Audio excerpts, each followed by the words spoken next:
All right, I got my mic working. It was actually a very fucking simple issue. I'm not gonna say why it was not working. It was working. It was just disabled. Like physically, the physical button was somehow, changed. But whatever. Um, this is a dog shit stream, just like any other dog shit stream. And I don't really have much else to say. Wait, do I? Wait, let me think. I might. No, I don't. Okay, let's move on. Um, the Ubuntu situation on my laptop is going great actually. I'll tweak it a little bit more.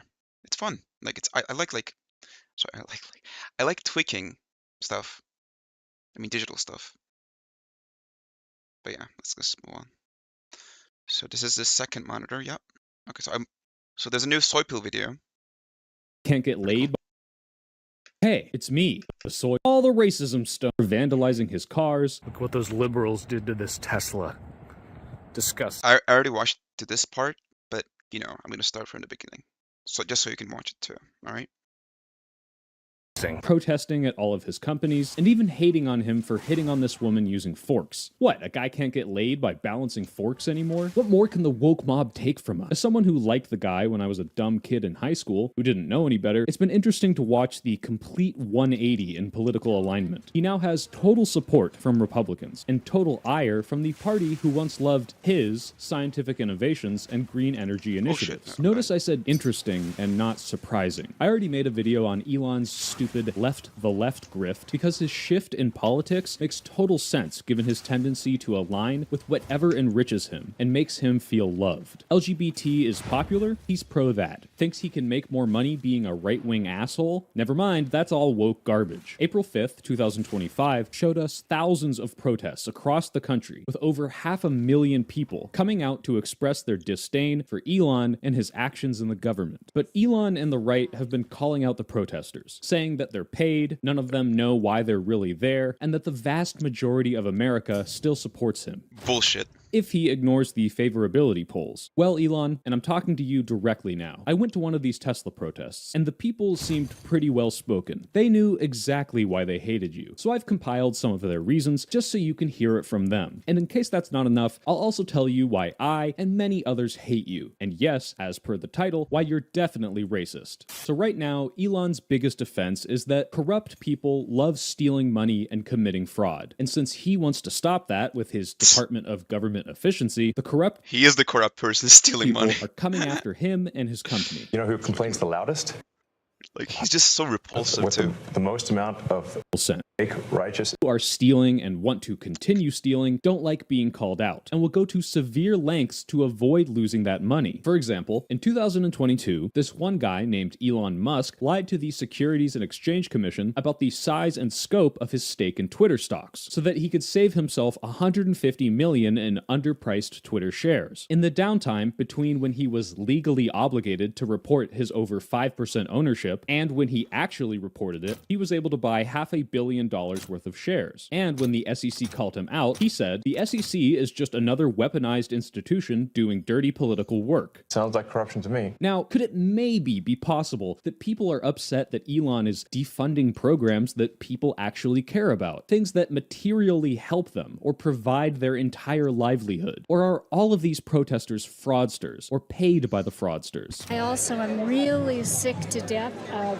ending support for U.S. aid, firing all the federal workers. We've got Elon and his crew of teenagers in the government saying that they're looking for fraud and ripping out every agency that does important things that is not fraudulent. Like, why are we dismantling USAID? Look at the bloated defense budget and all of the contractors that are just filling up their pockets if you're looking for fraud. Don't, cut our national park services and all the good things that we need. It's ridiculous, and we didn't vote for you. So, get out out of our government. That's why I'm here. I want us to be nonviolent, and I want us to have conversations, but firing people is not having a conversation. Okay, so maybe they hate the way he's going after legitimate, hardworking government workers and cutting programs that help the country and save lives. But even then, why go after Tesla? He makes cars that help the environment. Liberals love the environment. Hating Tesla means you hate the environment. I mean, the last administration was going to mandate electric vehicles, and now Look. This is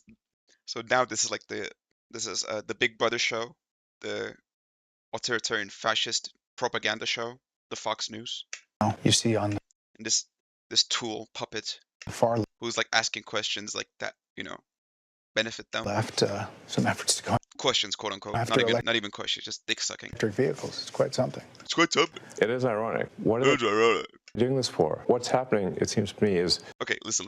they're being fed propaganda by the far left. Brother, are you aware of anything? Do you have any slight hint, crumb of self-awareness left? Do you know where you're at right now? Do you know what show you're on? Which television channel you're on? Vehicles are great. You hate electric vehicles now? You don't really care about the environment, do you? I think electric vehicles are great, but Elon Musk is a con man selling us a bill of goods. His cars are falling apart on the road. This thing sucks. For a long time, I was a huge supporter of Tesla because they're pushing the EV market forward. I think that's a wonderful thing. I don't want to come across as being against EVs, but I can't support Tesla if Elon is the forefront. I just can't. I'm not protesting electric vehicles. I'm protesting Elon Musk, Trump, and Project 2025. Wow, the brainwashing and paid talking points are getting really good, because those people almost sound like they sincerely don't like you. You could literally have a chain of orphanages and people would still protest because they hate you and your bottom line, not the concept of Tesla. That said, if you did have a chain of orphanages, I'm sure you'd be responsible for 70% of the occupants and be using them for child labor. Well, maybe they weren't paid by fraudsters at all. Maybe they were paid. You'll be responsible for 70% of the occupants. Holy shit, I just got the joke. George Soros, a man who, I don't know, hates America or whatever. He wants to destroy the country because the country is good and he's bad. So he hates good things. Is that the thing? I don't know. Now, if Soros did pay for these protests, I have to say that it's an incredible waste because everyone here was the exact type of Berkeley hippie that would have come out and protested for free if they heard a single bongo drum. I wish I got paid to hate Elon. Although, to a degree, I will for this video. Speaking of which, this video is sponsored by Private Internet Access. Cripes, Jimmy, what do you do? I already make all $1 pentagram, like $2. Accusing the other side of doing the same. Seems kind of like projection, but if I start saying that after every accusation, it's gonna get redundant. I did have to do some investigating on this high-tech, factory-speed printing press, generating Elon Musk hate signs. Is this mass production funded by George Soros? I'm waiting for the check. It's been years. He's been promising me millions. I really wonder if Elon is so delusional. Same here, what the fuck? Soros. Where the fuck are my Soros bucks at, bitch? I voted 100 times for you. I sent in 100 fucking ballots to the United States. You know how hard that was? From Turkey? Where the fuck are my Soros bucks, bitch? That he thinks the only reason anyone hates him is manufactured. There were more people at this one Tesla protest than the entire Trump inauguration. Did you once consider that it's because your ideas are bad and you're doing a terrible job? If a commercial company operated the way the federal government does, then it would be immediately go bankrupt. Really what we're doing is we're applying public company standards to the federal government. What you're seeing is taking the best of Silicon Valley and the business world and bringing it God, Silicon Valley, pieces of shit, tech bro. God, I hate tech bros. I'm gonna fucking crush their to skulls. the government. We're bringing the best practices and the best methodologies. Okay, but the government Kill tech bros, behead tech bros, roundhouse kick a tech bro into concrete, slam dunk a tech bro baby into the trash can.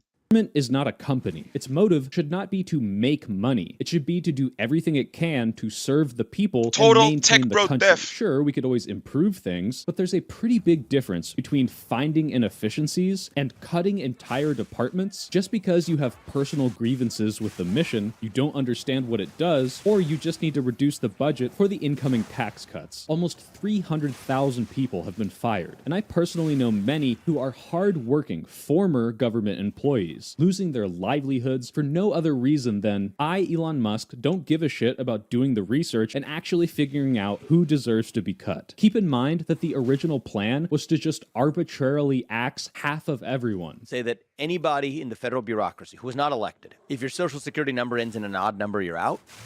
If it ends in an even number, you're in. And maybe you guys didn't know this, but 1 in 5 companies fail within a year, and 50% fail within 5. So it would be pretty cool if we stayed a government instead of becoming a business statistic, especially considering our president's track record. Alright, Elon, let's start our tally of people who have a good reason to hate you. We've got hundreds of thousands of government workers, plus their struggling families, everyone at this specific protest that hates you, plus the hundreds of thousands at all of the other ones, and anyone affected by your gutting of U.S. aid, like cancer patients, millions of tuberculosis and AIDS victims, and a swath of countries, 8 of which receive more than 20% of their assistance from U.S. aid. Sudan, South Sudan, Somalia, the Democratic Republic of Congo, Liberia, Afghanistan, Uganda, and Ethiopia. And we're just getting started, folks. But I don't want you to get the illusion that this is recent. I used to work for Elon Musk. Now, I signed an NDA, so I can't get into specifics. All I can really tell you is that I worked there. I definitely can't confirm that often Elon and his recommendations had to be straight up ignored because his ideas were either impractical or downright stupid, though this article seems to imply so. I would never confirm that he constantly insisted people work themselves to the bone, with 80-hour work weeks, weekend work, and even beds and hammocks in certain offices so employees could stay overnight, though this article seems to imply that. And I would never,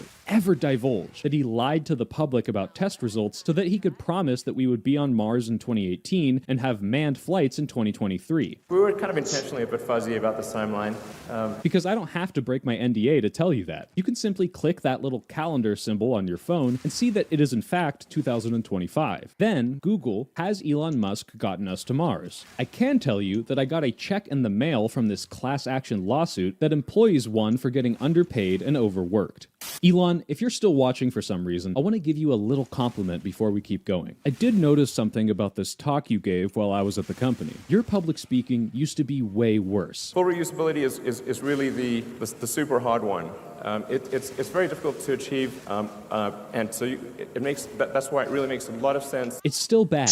Really, the goal is very simple. I mean, isn't it shocking? But you really improved. Good job, bucko. Okay, so let's add in aggrieved employees from his companies that are overworked, underpaid, or got fired because he bought their company for more than he wanted to and had to cut costs. And of course, me. But he's the richest man in the world. Surely he must be doing something right. Okay, so let's address, does Elon do anything right? It's hard to see this man as a genius inventor when, having worked in the companies myself, I saw much smarter people making much smarter decisions constantly. I will grant this, just to be fair. In concept, I do like Tesla and SpaceX and Solar City. I like that it's cheaper to fly things into space, or that boosters are becoming reusable. As more and more of our technology relies on satellites, it's a good thing that putting them into space is cheaper and more efficient. And yeah, even though colonizing Mars might make no sense because if humanity was threatened with extinction from some super obvious threat that we all saw coming decades ahead of time, terraforming a big rock with no natural food or survival resources would be, no pun intended, astronomically more expensive and energy inefficient than fixing the problem on Earth. But you could say similar things about going to the moon. It's a big, useless rock, and we already have plenty of cheese at home, so what's the point? Well, goals like this still accelerate our technology and give us incredible innovations that we use every day. Digital flight controls, food safety, emergency blankets, our mind-controlling moon crab overlords, and hearing hearing aids. And I really do think that Tesla spearheaded and popularized electric cars while every other company played catch-up. But even though I can say some good things about these companies, the more I find out about his decisions, the more I think that the good things are in spite of him. He's been unable to deliver full self-driving because he doesn't want to admit that without using LiDAR, he's never going to make it reliable enough to get approved by the regulators. LiDAR had surprised me. It was time to see if Tesla could as well. Oh boy.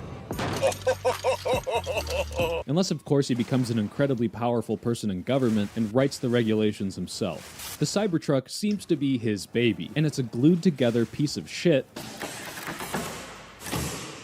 that has obvious flaws, like a ridge under the headlights that gets blocked up by mud and snow, accelerator pedals that stick to the floor, and looking like a literal dumpster. Or how about his brilliant concept to revolutionize public transportation by reinventing the subway? Except instead of holding dozens of people, each car can hold, like, 4. Might catch on fire in a closed and poorly ventilated area, and still has to deal with traffic, because it's really just an extra lane, but underground. Oh my, there's a traffic jam.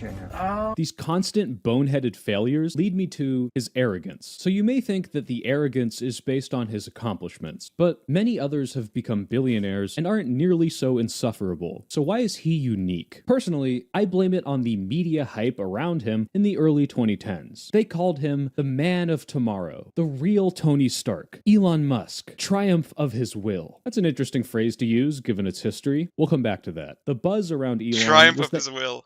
Oh no.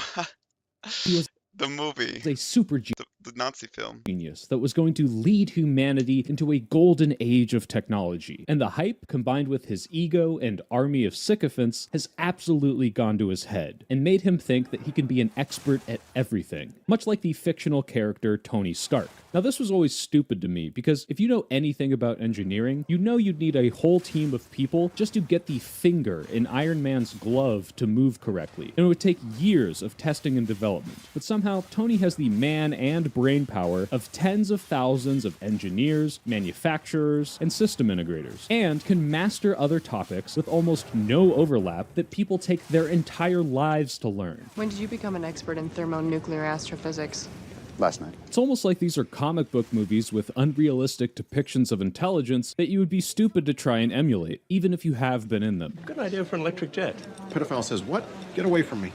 If I'm not mistaken, there was some lesson in these movies about the danger of ego and insecurity causing someone like that to endanger the entire planet. Anyway, Elon seems to be following the character arc in reverse, becoming less empathetic and less married by the day, which I can only assume will end in him getting exploded by his own product. A man can dream, though.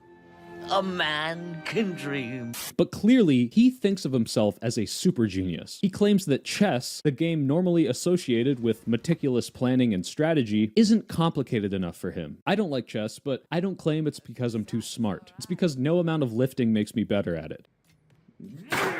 His arrogance is especially highlighted when he tries and fails to branch out from his area of expertise. In fact, he gets things stupidly wrong all the fucking time. Franz, could you try to break this glass, please? Sure. Yeah.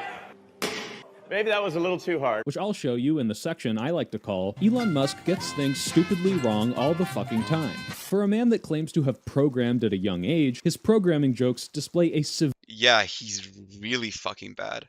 severe lack of knowledge. He's trying to make some dumb joke about deleting the woke mind virus. That's a local IP address. woke mind virus. But And it's a this IP loopback.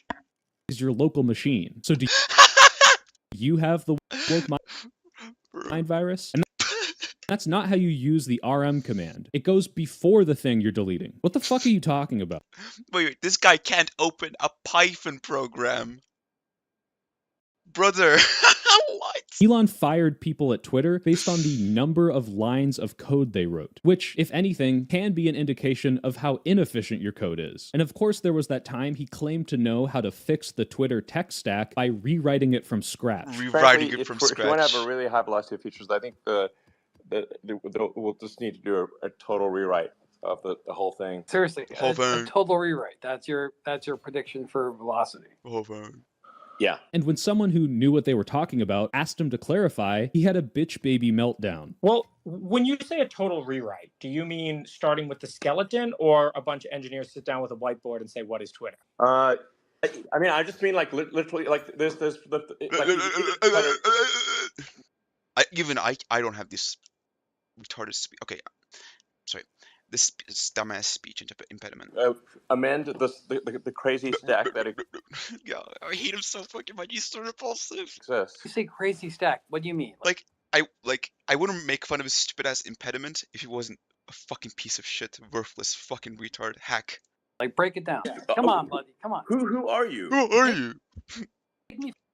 Bro got confronted for once in his fucking life. From top to bottom, what does the stack look like right now? What's so crazy about it? What's so abnormal about this stack versus every other large-scale system on the planet, buddy? Come on, give it to me. Amazing. Amazing. You're a jackass. Oh, you're a jackass. During the pandemic, he said the virus would go away by April of 2020 and forced a bunch of employees to go back to work where hundreds of them tested positive. He claimed to have delivered over 1,000 ventilators to a California hospital, but it turned out that they were CPAP machines, which, while still useful, aren't ventilators and don't help with treating the virus. Oh, and then later he claimed that ventilators killed people. That one time when a boys' soccer team was trapped in a cave in Thailand, he came up with some dumb idea to build a submarine out of a recycled liquid oxygen tube. And when the rescue team told him that it was dumb and unfeasible, just had absolutely no chance of working. He had no conception of what the cave passage was like. I believe was about 5'6" long, rigid, so it wouldn't have gone round corners or, around any obstacles. It wouldn't have made the first 50 meters into the cave. Just a PR stunt. He called one of them a pedophile. Yeah.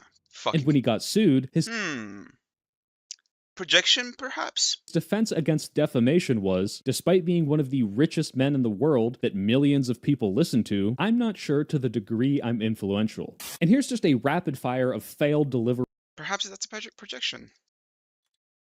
And predictions, like proposing the Hyperloop vacuum train as an alternative to the high-speed rail, but then later admitting that you lied about it just to delay the high-speed rail, and never delivering on the Hyperloop, saying that he wants to— Whoa, that's so fucking scummy. Keep Twitter— I mean, although it is pretty much expected from Elon.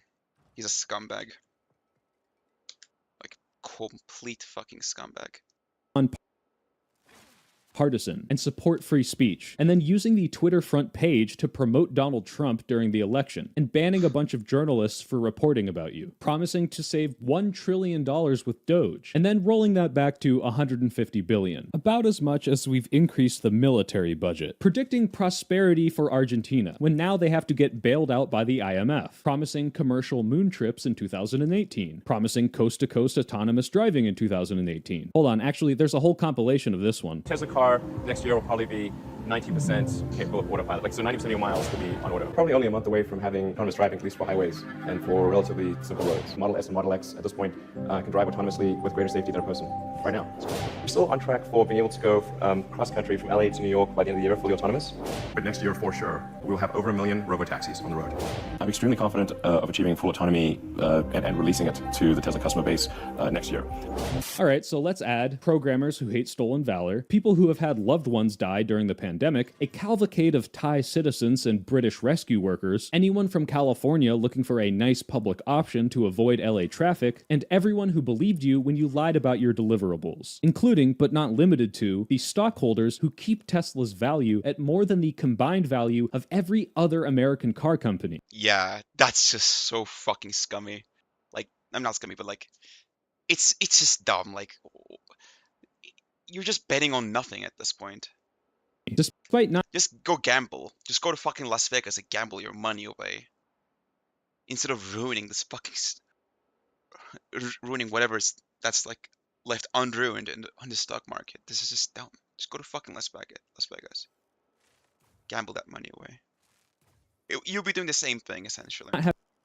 having anywhere close to that level of production or promise. But Yeah. maybe all of these missed deadlines weren't lies. Maybe he truly thought he could accomplish everything in those timeframes and just keeps forgetting that he missed like 700 of his own milestones. Sounds like corruption to me. This inflated sense of self-importance and ability is especially dangerous when you mix it with his insecurity and general man-child mentality. Elon's insecurity ranges from slight awkwardness to straight-up bigotry. On the less extreme side, he acts like that one kid in high school that everyone knew. The type of kid who would stand in your group and couldn't stand 2 seconds of silence without saying, awkward, completely unaware of what to do with himself when everyone's looking, dancing and jumping around awkwardly when there's a bunch of cameras pointed at him because he has to act silly and make it look like his awkwardness is on purpose, looking around and repeating his jokes or statements to make sure he gets the reaction he wanted. So if somebody's gonna try to blackmail me with advertising, blackmail me with money, go yourself. Nobody laughs. Wait, did they hear? But go yourself. Ha ha ha ha ha ha ha. Is that clear? The worst seen him? God, he's so fucking repulsive. Really, the most confident I've ever seen him is when he did the salute. But even then, it's probably blood memory from his ancestors. He's also not content with being the world's richest man, and wants to be seen as one of the world's best gamers. He reportedly was one of Oh god, this fucking the thing. top players week of both Diablo, meaning he either doesn't work as hard as he claims that. Like, yeah, like ARPGs are pure fucking grind fests. There's no fucking way. Why would you claim? I guess there's a reason why. He can just like have his account boosted and like barely play the game, barely do any of the hard stuff himself. Like he can't just say like I'm good at Quake and like prove it by like having his account boosted, because that's not how Quake works. Required dozens of hours a week of He's a fucking moron. grinding, meaning he either doesn't work as hard as he claims, or isn't Also, that wasn't that Path of Exile 1? Yeah, that's actually a pro, or both. Because now we know that he pays someone to grind the games for him, and when he actually plays, he's dog shit. Yeah, he is Here's a clip fucking of the horrible. supposed top players. He's so Let's bad, watch when he's holy playing and crash. Respect. Anyone with a modicum of self-respect would just say, I like gaming, but Yeah, I like gaming, but I can't really play that much. No, he's just a fucking moron. He's a repulsive fucking piece of shit. I'm not that good. I don't have as much time since I'm so busy with all of my CEO jobs. But Elon is too stupid and insecure to realize that he can't have both. So let's add 2 big groups to the list. People who have to watch Gamers! him do literally anything on stage ever, and the most oppressed group of all time. Gamers. It's a very dangerous combination. A man who can't buy the public's love, arrogant enough to think he's God's gift, surrounded by people that tell him so, Your meme game is strong. but constantly trying and failing. Your meme game is strong. Brother, what's that? What's that but so fucking cringe. Holy shit. Failing to make himself feel the way he thinks he should feel. It'd be funny if it weren't so pathetic. No, what the heck, I'll laugh anyway.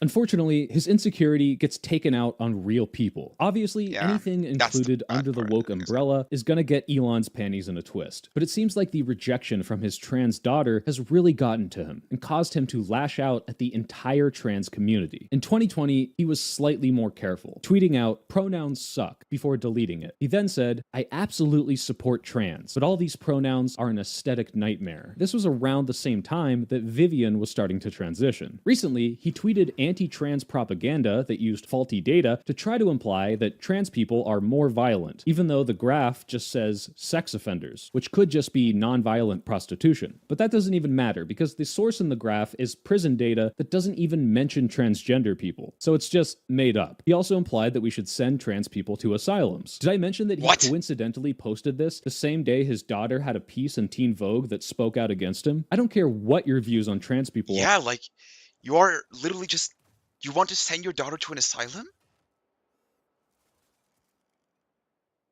The very daughter that hates you because the way you treat her? What the fuck? But saying that your own child Piece of shit. is dead because they're happily living their life as a trans woman is unhinged and cruel. So my son Xavier is dead. Killed by the woke mind. Killed by the mowers. Everything about the trans movement is fucking low IQ monkey. Total fucking Elon death.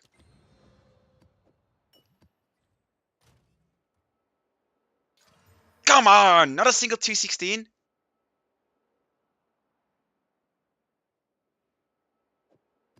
God damn it. Although this map is good, I like this map.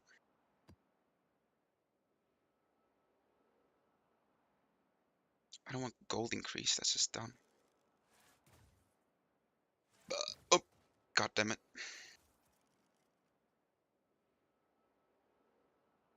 I can't do this one. I can't. Nope, I'm not going to.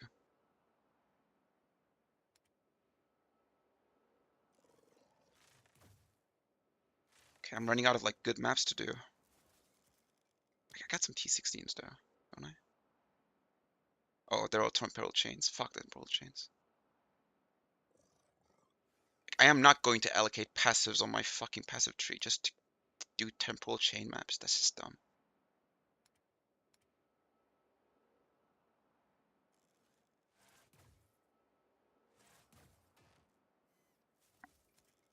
Nonsensical, I would say, yeah.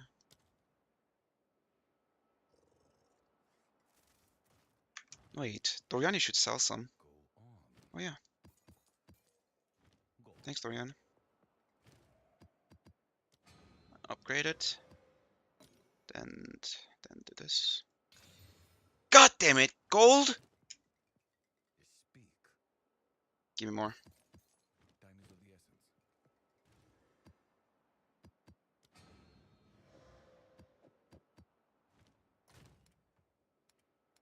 I must have another one. Somewhere. Okay, right here. Okay, this is perfect. This is perfect. This has to work. This has to work. Come on, please work. God! Ah! Sorry. I wasn't that mad. That was overreaction. Actually, I wasn't that fucking mad. Jonathan! Be fucking scared, buddy, because I'm coming for you. To tickle you and stuff. You asshole. Bitch. He's an asshole and a bitch. A bitch asshole. Okay, I need fucking exiles. Whoa! Fracturing orb is that expensive now? Since when, motherfucker? God damn.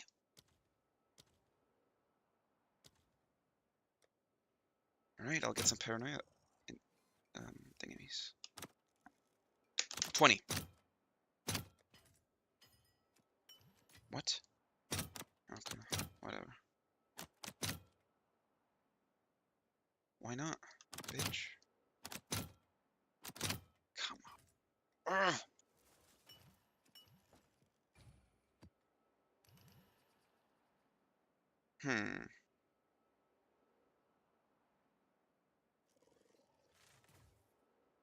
I could probably do this one.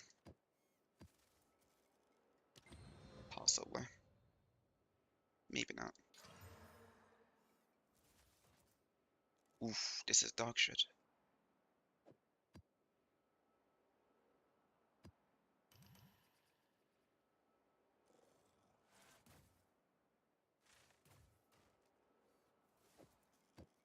I could go for this too.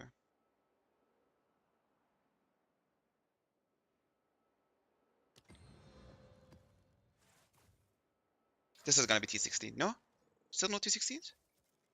For real, dog? Ain't no fucking way.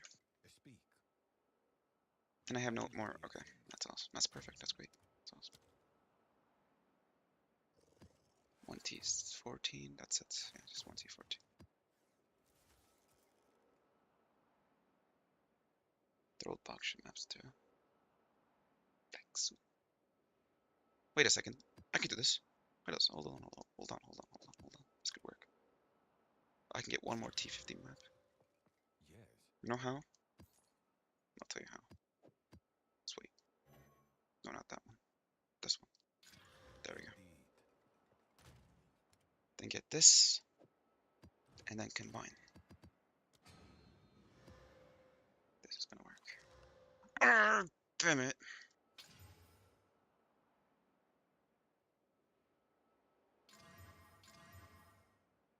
Okay, it's not the worst. It's not the worst. Just to say, it's not that bad. God.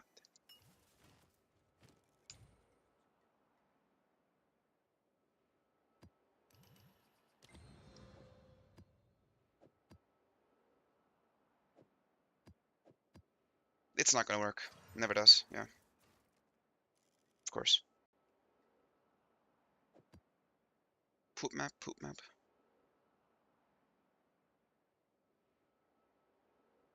All these maps are fucking awful.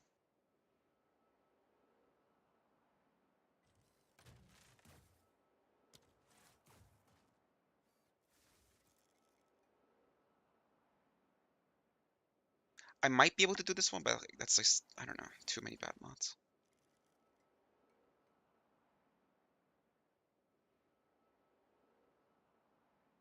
Shocked ground. I'll try. Oh, God damn it.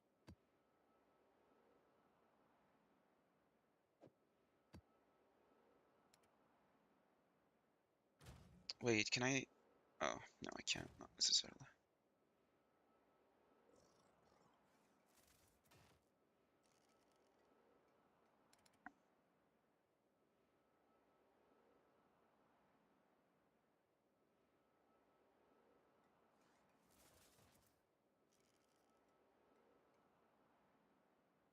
Okay, one more mod for this one. One more? Okay. Now, this is going to be a tough map, for sure.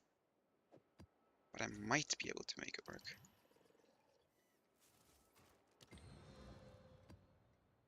If the corruption works. Which it won't. It never does. Oh, it did work. Actually, it did turn out to be a pretty good map. Holy shit. Almost too good.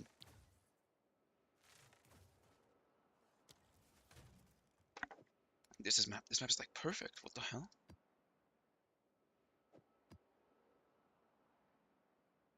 This is a great map. This is a great map. And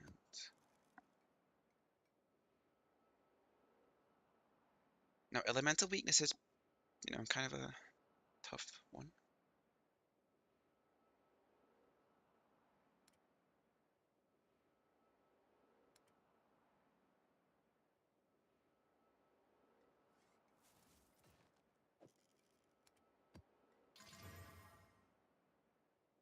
Okay. That's okay. Yeah. Not the worst. What?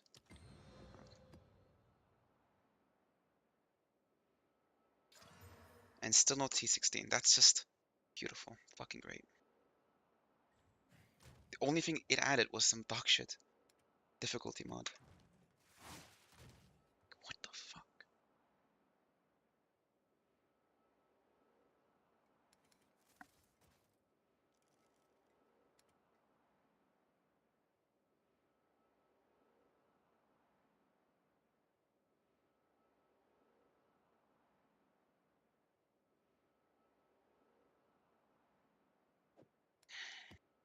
I'm getting fucking desperate.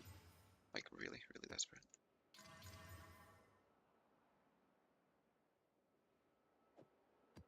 Okay, so you can only get like 3 prefix mods, so I'm just gonna call it a day for now. Add these here. More rare monsters and then. Oh, God damn it. Although it's a good map still. Even if it's corrupted, yeah, it's pretty good. I'll add it here to the 6 list.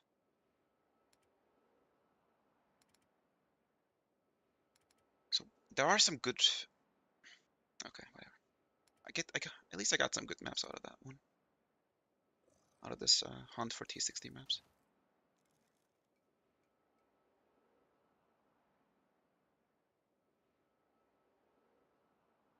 Temporal chains, horrible, horrible mod.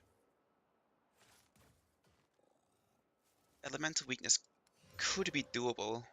Could be. But I'm not gonna try. These are all temporal chains, actually. Holy fuck. Wait, this is doable.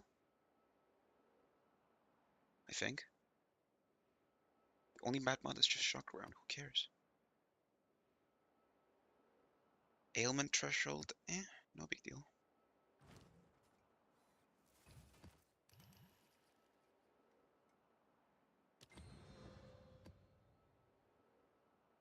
Come on. At least I didn't turn T14.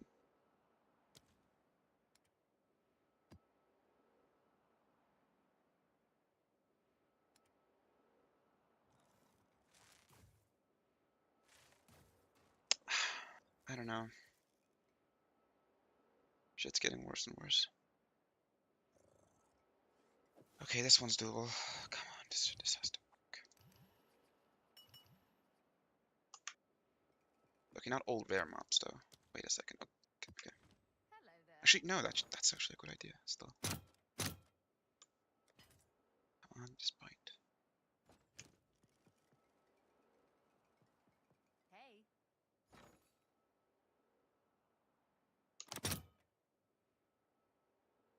Not fine. I'm not gonna wait.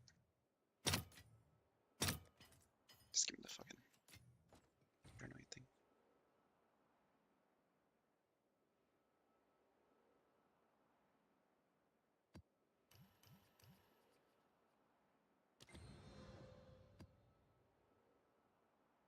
Come on.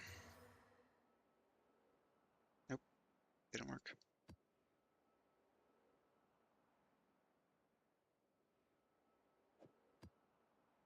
I'm just.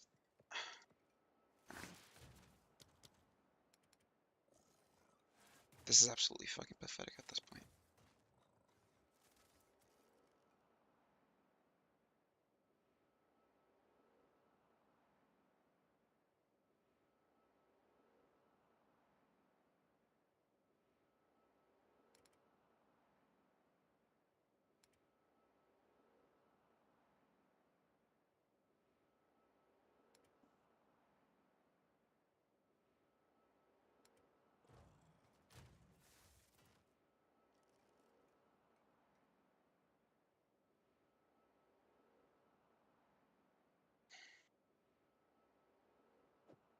This might be good.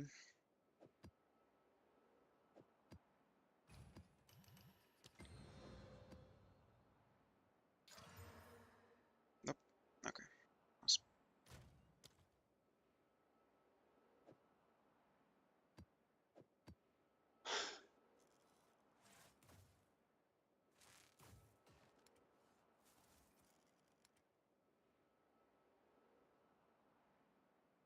Not a single good T16 map so far.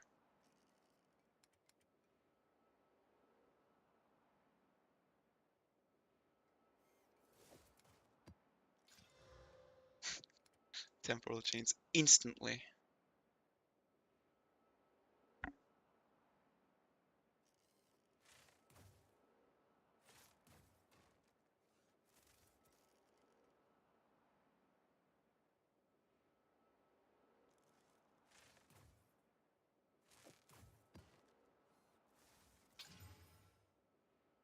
Okay.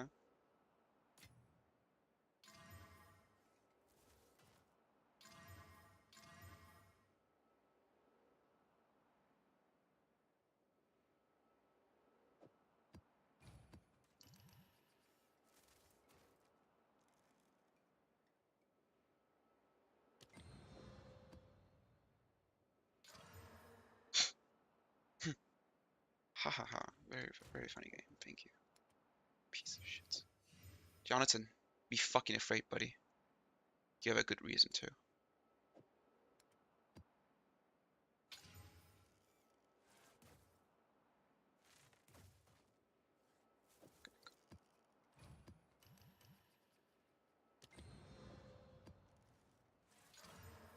Shit.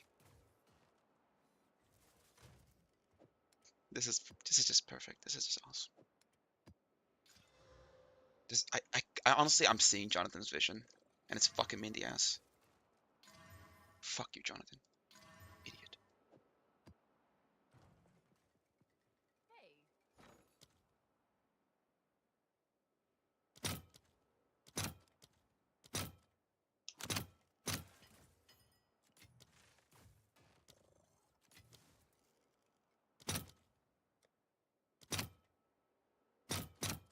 All that just to choose a couple maps. Holy shit.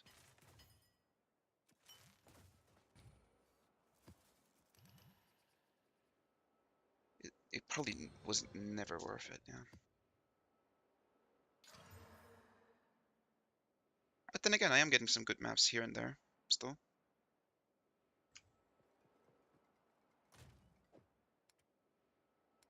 So we got 4 pretty good juiced maps, but they're all T15, so I'm not gonna bother with them, for now, at least.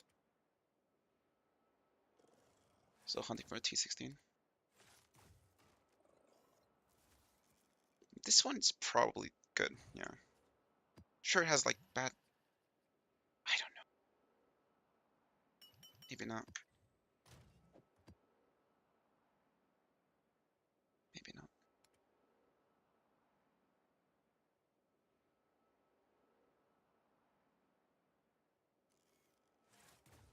I mean, if I can do it, it's fine, but... No, not this one. Definitely not this one. This one, yeah.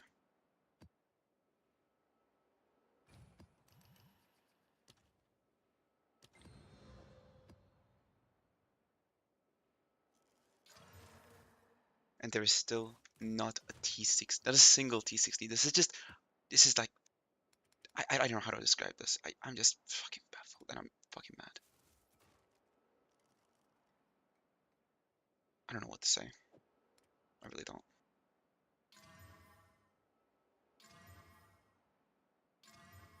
Pure fucking retardation.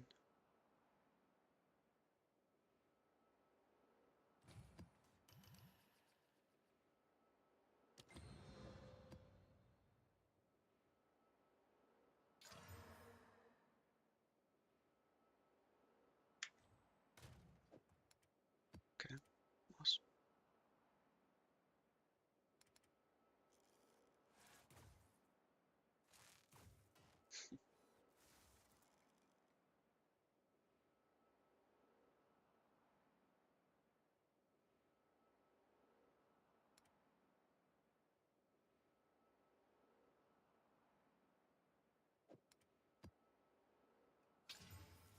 Are you shitting me?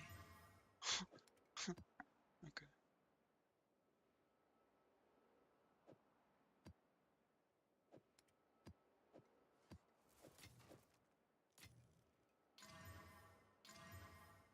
What the fuck?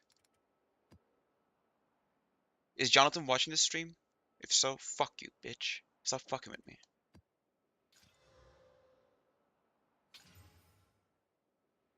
Asshole.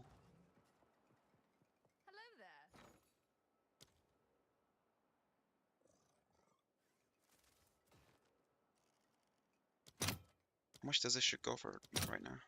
Oh, it's cheap. Okay.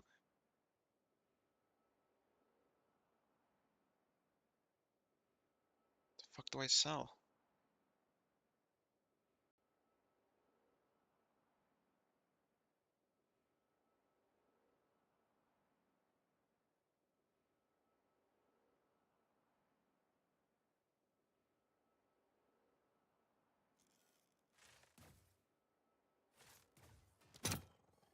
I guess I'll sell some submagnum splinters.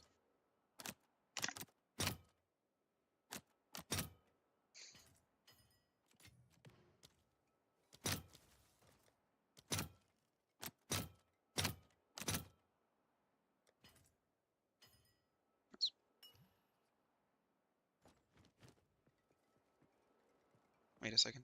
Oh no. Yeah.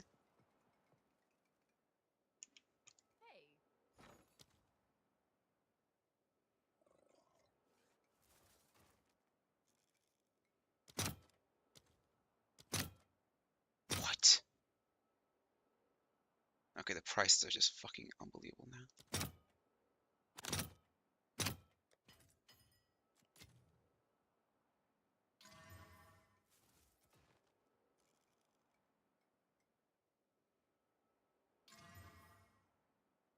God damn it.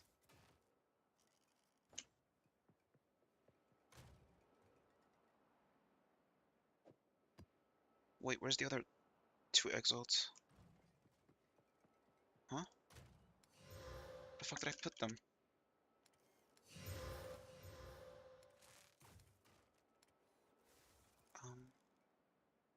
I fucking blind?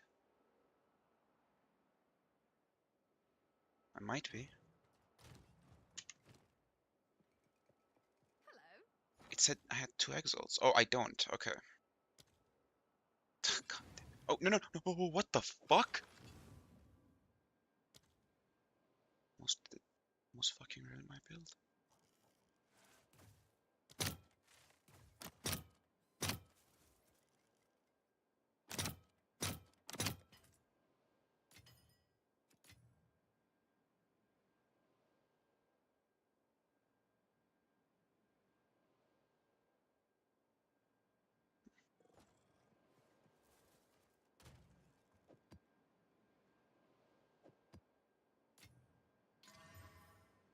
Dog shit. Awesome.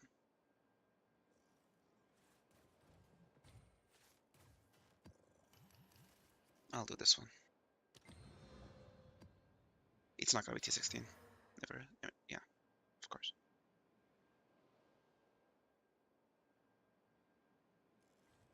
It's a good map though, still.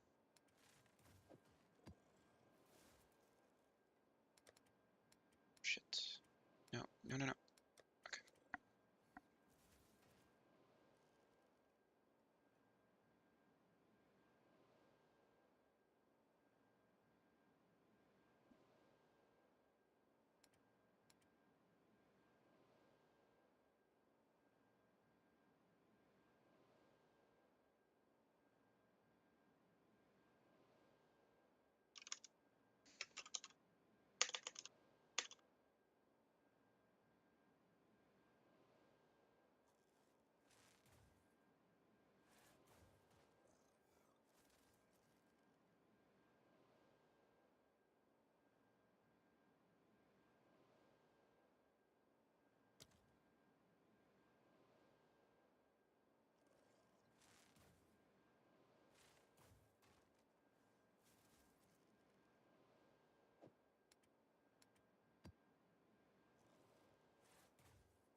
Psst. Perfect. I'm actually fucking losing it at this point. If this one doesn't turn T16, I'm just gonna... Actually, I don't know. I don't know what I'll do. I'll probably keep playing the game because I'm a fucking cuck. To this game.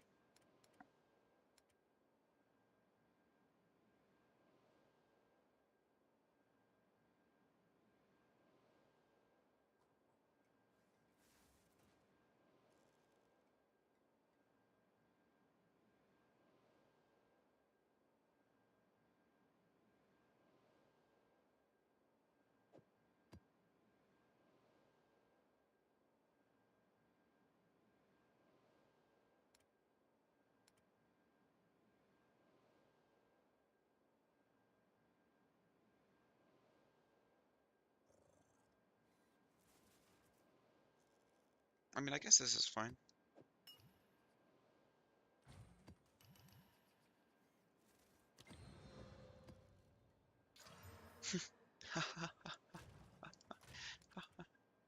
What an enjoyable game. What an enjoyable experience. I'm totally not fucking losing my mind right now. I'm having so much fun. Jonathan's vision is the perfect vision.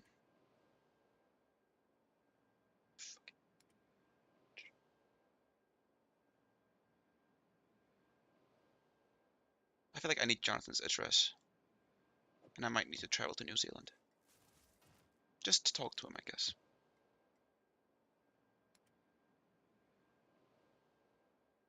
You know, we gotta talk. Some stuff.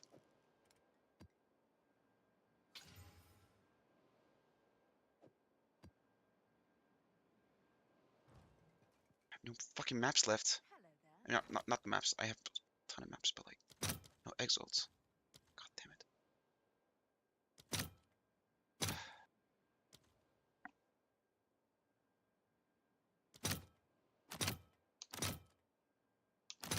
Give me the fucking exhaust, please. Thank you.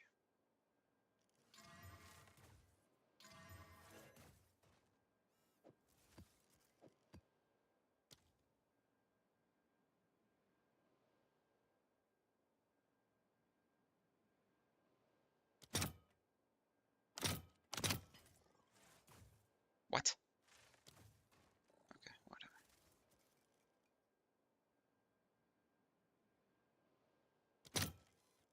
Whoa, that's expensive. I know that.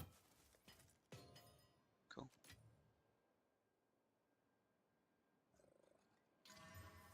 Poop! Poop map. Poop alert.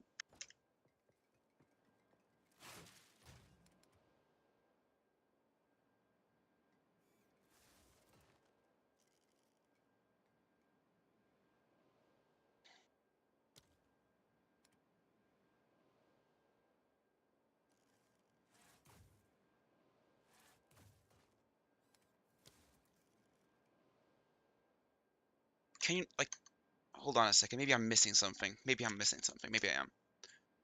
Corrupting a map. What is that? Like, can they be delirious maps? Am I missing something here? Because I might be.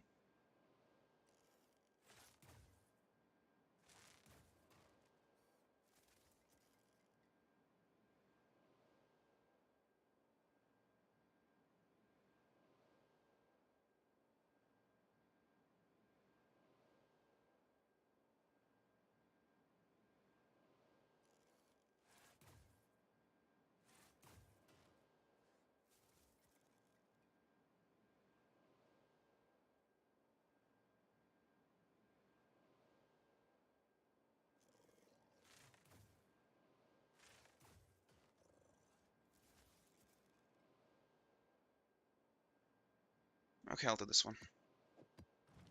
I'm fucking desperate.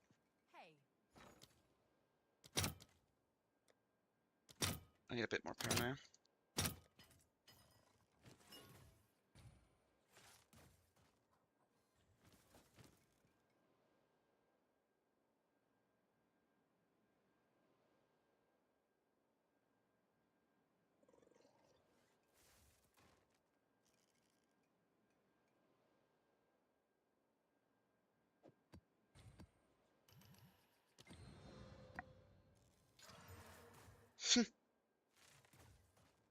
That's great. That's awesome. Huh. Perfect. Okay, Jonathan, can we just find this guy's address? Jonathan, you fucking imbecile. Get off your high horse, you bitch. You made a dog shit game. You're not an auteur. You're a moron. Fuck you.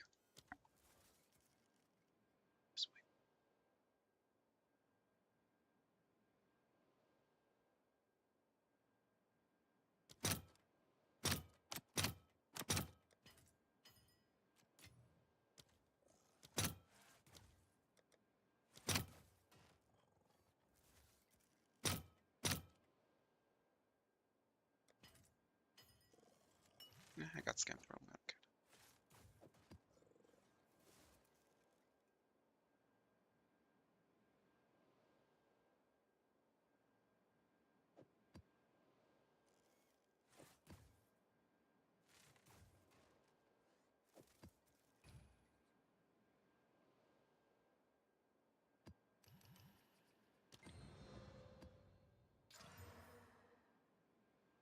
Okay, I feel like this is a bit too much. Like, T16 maps shouldn't be this rare. There's no fucking way. Johnson, I feel like you should just.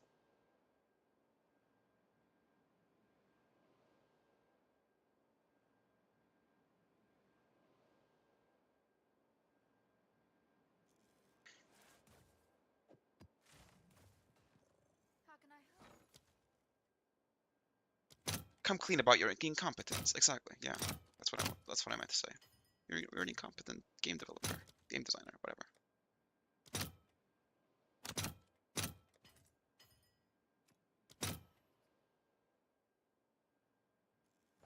I don't like you, buddy. I don't fucking like you. I think you're kind of annoying, in fact. Kind of smug. And annoying, mostly.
Jonathan, I'll blow your fucking brains out, bitch.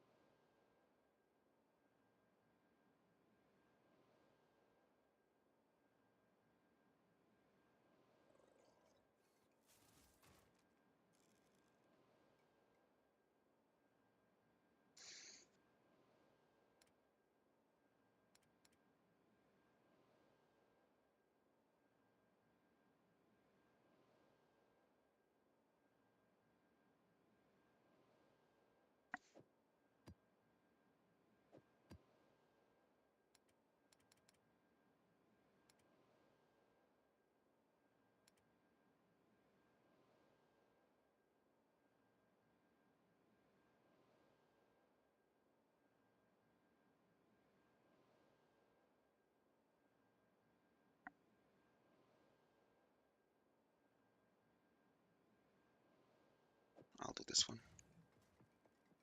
Hey. Losing my fucking mind.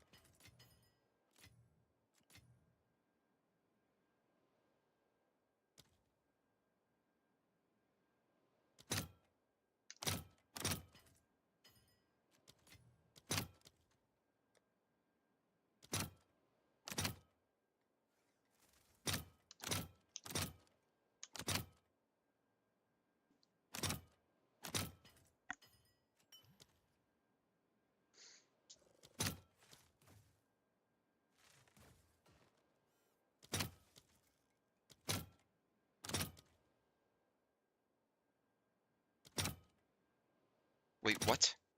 Oh, cool. How can I help?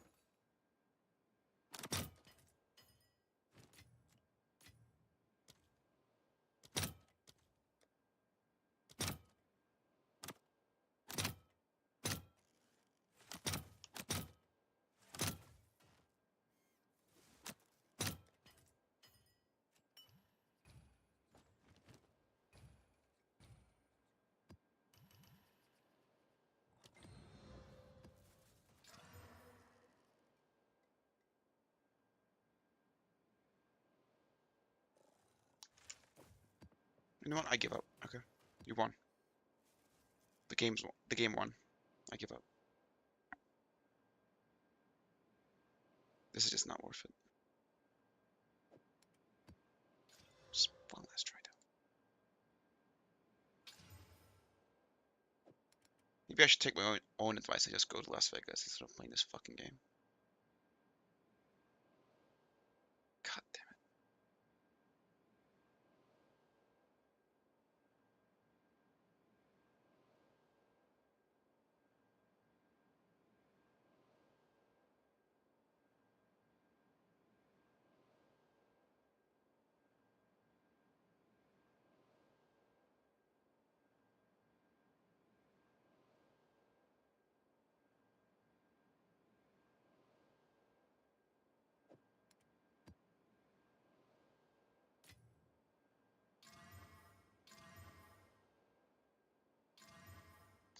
fucking damn it, increased gold found. Awesome.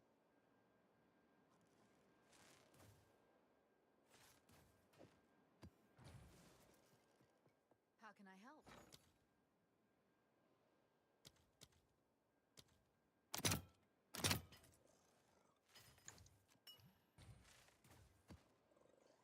What?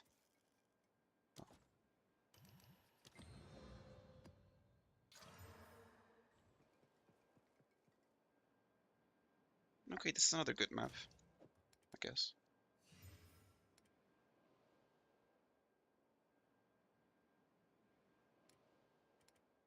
But how come there's not a single T16 map here?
And it's still not T16. That's just fucking beautiful.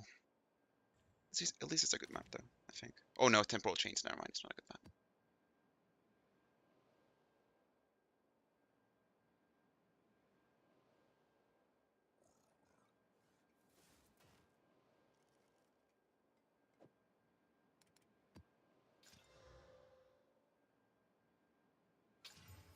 Alright, I give up. I give up. This is it. I'll do any other map. Any other map.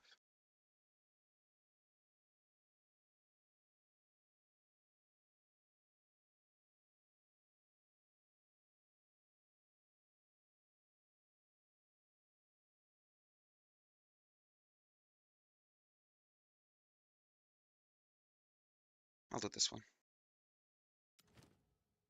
It's about the same thing anyways. Put all these here. Get some of these beautiful maps going.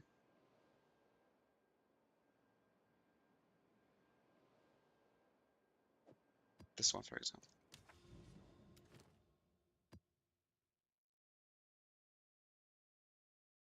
Yeah, these are pretty good maps.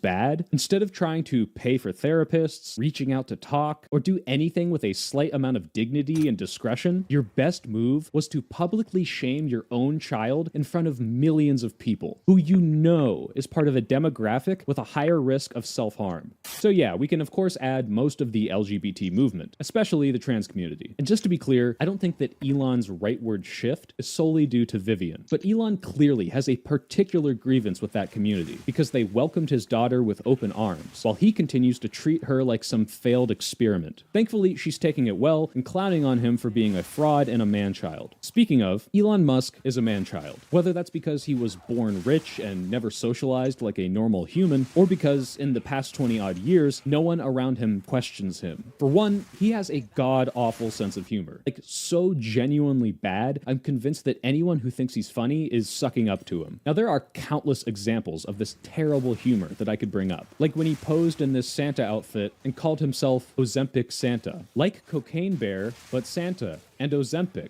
or anytime he uses the cry, laughing, fire, or 100 emoji, or that he thinks the Babylon Bee is hilarious. But I think this clip of him on Joe Rogan is genuinely one of the most embarrassing things I've ever seen. We're trying to get it to give us a tour of Fort Knox. Well, I mean, you want to, let's try Unhinged. Oh, there's an unhinged mode? Okay. Wait, no, what's in Fort Knox? What's in 4 dogs? She doesn't want to answer the question. She's clever. Clever? No, she's just a pain in my ass. Yes. A fucking conspiracy theorist? Yes. Yes. Not only is his AI not being particularly funny, but Elon is dying and looking around the room for approval. Fart butt. Big shit farting in my butt. Poopy balls. Dangly wiener. Oh God, Rogan.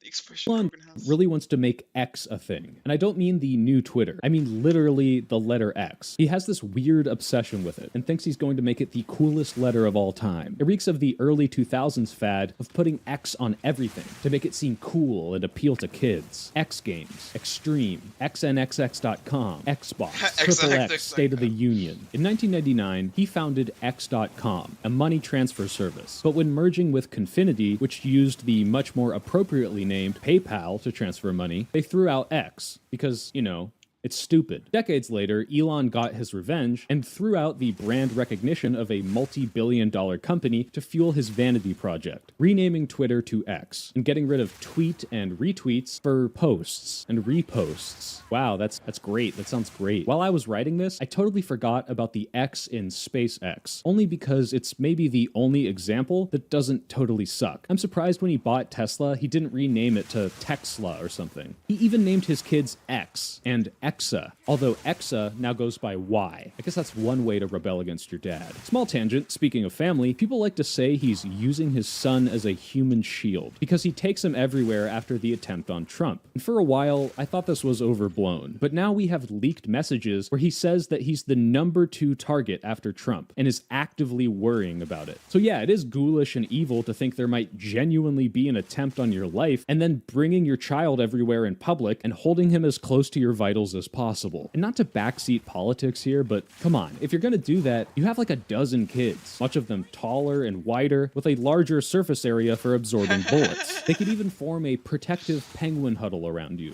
One of the most childish and underdeveloped things I've seen him do is almost cry in the Brett Baer interview because of all the hate. Because his no, not the hate. His company's stock market price he's receiving. Personally, it's got to take a toll. It does. Yeah. It does. I think there's some real evil out there. Oh, yeah, Elon. Have you ever looked this up? Look at yourself in the mirror. You're right there. We have to understanding of how his actions affect people negatively because, like a child, he thinks everyone else exists solely to serve him, and he's the main character. It also shows that he's incapable of empathy, something that most children learn in their development to adulthood. He literally said empathy is a weakness, and then went in front of the whole world with a chainsaw and a meme costume to make fun of the government cuts that are unemploying hundreds of thousands and potentially killing millions. So more additions to the list: people with a sense of humor, your children whenever they have to explain their names, your child who you might as well have named Kevlar, and people who want to share funny tweets but can't because the links look like porn sites. Okay, so why didn't I name the video Elon Musk is an insecure transphobic man-child, or just Elon Musk bad? Well, 1, it fits the theme, but 2, and more importantly, Elon Musk is racist, and I think this is the most dangerous part of his ideology, because as bad as he's made things for all of these people, his views and unprecedented power put us on the same track as some of the worst times in modern history. People throw the word Nazi around a lot. Nazi! Every presidential election in my lifetime has had some variation of calling the opposing candidate a Nazi, and it's obvious why this is done. For most people, it's one of the worst things you can call someone. Nazi. Wie bitte? Haben Sie mich gerade als Nazi beschimpft? Na, Sie sind doch einer. Nur weil ich in der NSDAP und in der SS bin, bin ich noch lange kein Nazi. Most of society views this as abhorrent and evil, so I don't like to throw this term out willy-nilly. You had to have done some pretty blatant Nazi stuff for me to call you a Nazi. And other than doing a Nazi salute on stage in front of the entire world, has he really done blatant Nazi stuff? The answer may surprise you, if you've been in a coma for 5 years. So, hospital-ridden patient recovering from muscular dystrophy, let's look at all of Elon's very blatant Nazi Nazi stuff. The first connection is who he associates with on Twitter. Elon is a big promoter of Nazis, and I don't mean some straw man of people I disagree with, I mean people who like the Nazis and hate minorities. The first is Rothmus, a Holocaust denier who Elon often engages with, for example by spreading myths about welfare destroying black communities. Another account is Raw Egg Nationalist, someone who says things like black people support violence, and is so racist that he doesn't want a white ethnostate because he thinks that every state should belong to white people. And of course he celebrated Elon's Nazi salute. And here's Elon boosting his thread on the Great Replacement theory. And then there's I am yes and you are no, who says that black people shouldn't be in Europe, black people don't create, and that we defeated the wrong enemy in World War II. And here's an example where Elon is engaging with him to complain about the declining birth rate of We? Nigga, you didn't defeat shit. white people. And these are just a couple examples. If you look hard enough, Elon follows and boosts other Okay, I just said the N-word again. Fuck me. God. But I'm not using it in a... I mean, fuck Nazis. But yeah. Like, motherfucker just doesn't sound the same. Okay. When you say motherfucker, like, we all know that you're putting a silencer on the N-word. So I just don't put the silencer. You know? Because there's no one... Okay, fuck. I'm just... Nazi accounts. And in general, Twitter has become a Nazi shithole since Elon took over. Now, I will admit, as dumb as he is, Elon is usually careful enough not to reply to any of the overtly bad stuff from these accounts. Because the one time that he showed his true colors, he got completely railed for it. When this account posted, Jewish communities have been pushing dialectical hatred against whites and support hordes of minorities flooding their country. Elon replied, "You have said the actual truth." It was so bad that he had to go on a Jew apology tour with Ben Shapiro, visiting a concentration camp and acting like he actually gives a shit. And by the way, this is how Ben Shapiro defends Elon from the Nazi accusations. My Nazi radar does not go off around Elon Musk. You know why my Nazi radar doesn't go off around Elon Musk? Because he's not... Because he's on your side, and it will look bad on you if you just criticize them. Because you're a sycophant piece of shit, grifting cuck gobbler.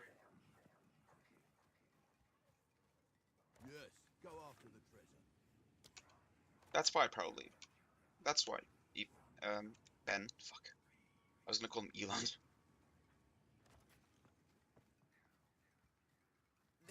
Damned Nazi. Elon and I, 1 year ago, this week, were in Auschwitz together. As if the only reason he was even there wasn't because he said something incredibly anti-Semitic.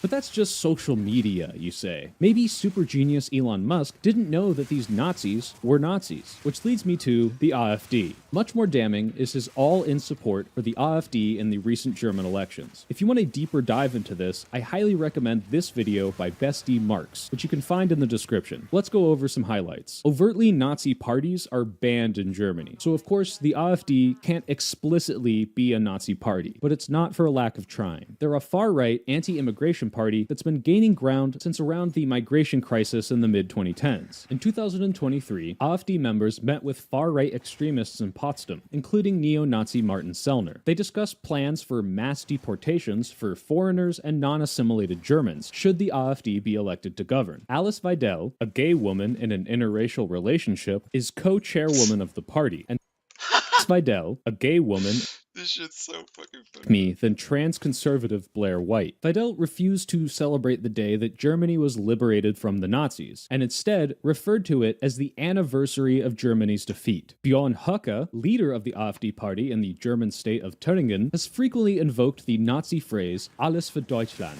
everything for Germany, and when speaking about the Holocaust Memorial in Berlin, said, "We Germans, our people, are the only people in the world who planted a monument of shame in the middle of our national capital." Höcke has used such extreme language that a judge ruled he could be called a fascist without fear of defamation, because that word was, quote, a value judgment based on facts. Alexander Gauland, a co-founder of the AfD, said that Germans should be proud of the achievements of German soldiers in the two world wars. Andreas Kalbitz, an AfD candidate, once took part in a neo-Nazi march, though he claims that he was just curious. And frequently, other AfD politicians step down when they get outed for overt Nazi rhetoric, like Maximilian Krah, who said that not all members of Hitler's SS were automatically criminals. Der ist wahrscheinlich für Sie auch ein Nazi, hm? Nazis, Nazis, Nazis. Or Matthias Helfreich, who donned himself the friendly face of the Nazis online. By the way, the AfD recently readmitted both of these politicians. So Elon Musk saw this extreme anti-immigration party full of Nazi apologists, or literal Nazis, and said, I think you're really the best hope for. And also they're very Russophile, like they love sucking Russian cock. I wonder why. I thought Russia was like denazifying stuff. I don't know. Why are they so supportive of Nazis?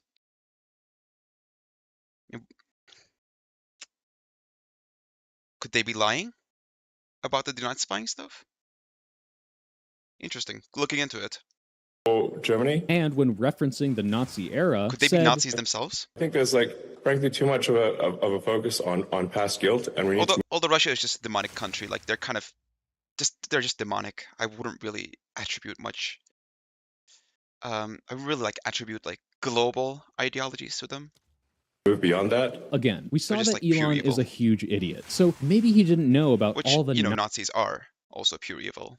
Nazi stuff. But if you look at the AfD and what they actually stand for, he's not there to promote their fight against circumcision, opposition to gay marriage, or climate change denial. He's there for the anti-immigrant rhetoric. That's all they really have. And maybe his obsession with white birth rates, his World War II apologia, his association with Twitter Nazis, and his agreement with anti-Semitic conspiracy theories is all a coincidence. But then again, okay, I'm adding Jews, most of Germany, and the vast majority of the planet who hate Nazis. This is just a partial list of the many millions of people who hate Elon Musk. I didn't even get to the Ukrainians, who hate your pro-Russia rhetoric, though I guess you did offer to box Vladimir Putin for peace. Master diplomacy, good sir. I didn't cover your weird obsession with having as many kids to neglect as humanly possible, completely contradicting your promotion of traditional family roles, coupled with the fact that you're not actually married. I didn't cover you role-playing as your own son on Twitter, or your sexual harassment cases that you try to solve with bribes or ponies, or that time you offered to impregnate Taylor Swift. I can't stand by and watch people pretend like no one has a good reason to hate you. At the end of my videos, I try to have a call to action, but this time I have two. The first is this program, 5calls.org, that I learned about at the protest. So 5calls is an app that you can use on your phone, and you just plug in your zip code and it automatically connects you with your representatives, and then it lists like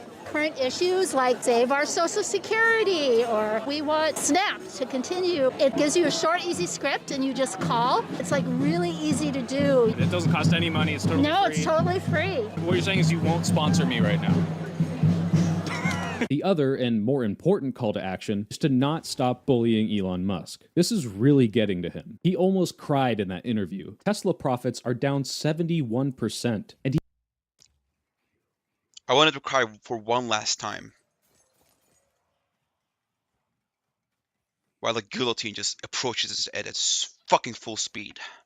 he even seems to be stepping down from his government role, in no small part because of the outrage he's receiving. And I'll be damned if he distracts himself with delusions of paid protesters and media brainwashing. I'd honestly feel sorry for this pathetic, empty husk of a man who is clearly being affected by the negativity, if not for the fact that he's causing material harm to millions of people that I care about. We genuinely, truly hate you, Elon Musk. Don't you ever forget it. Some people... Base alert. Based alert. I hate him. God, I hate him so fucking much.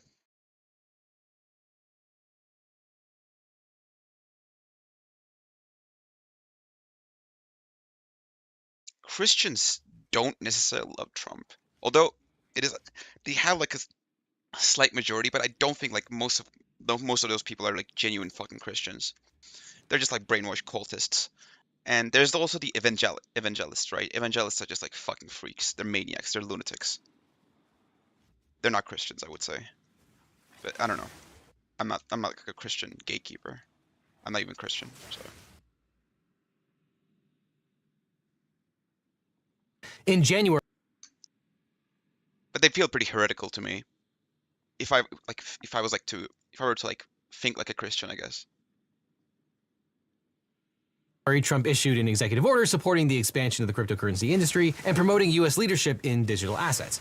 In February, the SEC issued guidance stating that meme coins do not qualify as securities and will not be subject to oversight by the agency, effectively shielding the crypto market from regulatory scrutiny. On top of that, in March, Trump announced a Bitcoin strategic reserve and digital asset stockpile, which will apparently include other digital currencies. And most recently, on April 7th, Deputy Attorney General Todd Blanche issued a memorandum entitled, quote, Ending Regulation by Prosecution, Eliminating the Justice Department's Crypto Fraud Prosecution Unit. And this memo aligns with the broad administrative effort to scale back white-collar crime enforcement, marked by a freeze on Foreign Corrupt Practice Act cases and the high-profile pardons of executives involved in crypto-related financial Yeah. The crimes with briefcases are fine. The crimes with anything else.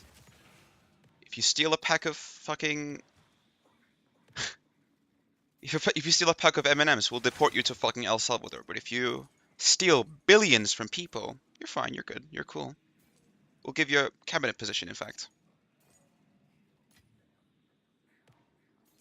Now, critics are denouncing the dinner contest as an unusually explicit... We are... Also, by the way, please believe us when we say we are anti-elites, or whatever the fuck. Elites just... even though the word has absolutely no fucking meaning at this point. What do you mean is elite? Because these fuckers are the elite. How the fuck are they anti-elites? attempt to monetize... God damn it, I hope every single Trump pansy just fucking commits honorable seppuku. Or at least changes their fucking ways. God damn it.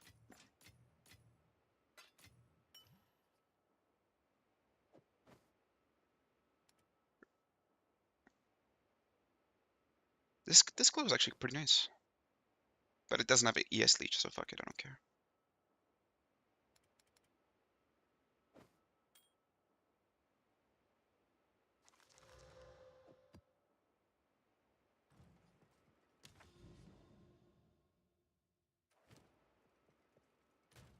Yeah, I looted a decent amount.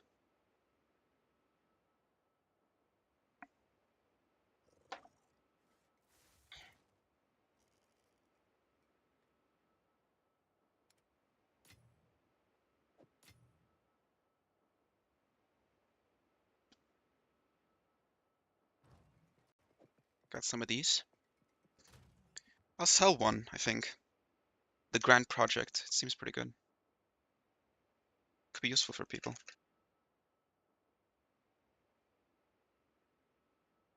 All maps in range can be accessed, which would imply that you can like skip over a lot of stuff.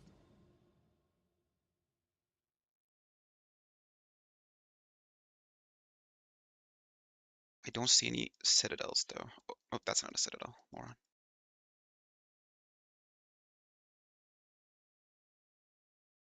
Yeah, I don't have any citadels in my sight. Yup, no citadels indeed. Oh, there's one here. Holy shit, I just saw it. There's one here. But then again, I need a fucking tower.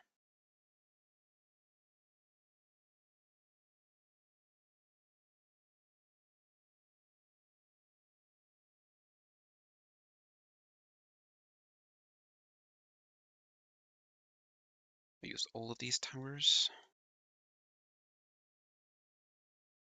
There's another one here, but that wouldn't reach this one. I could go for here, yeah, for sure.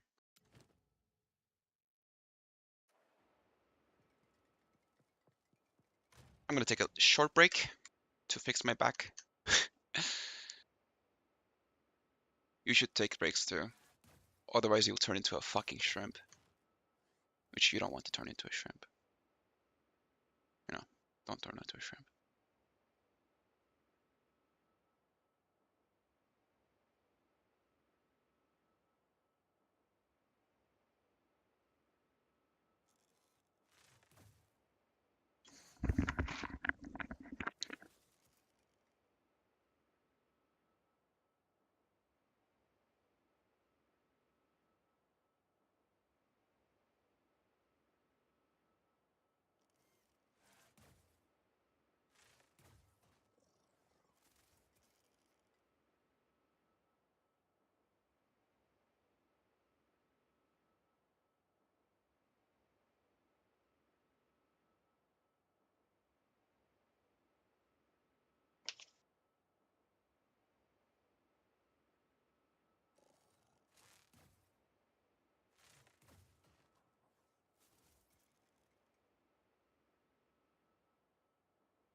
Alright, I'm back. I'm back, I guess. Yeah.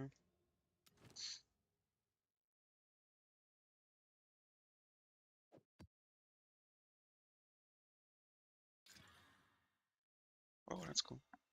Eh.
presidential access, with one insider calling it, quote, a race to the bottom for presidential grifting.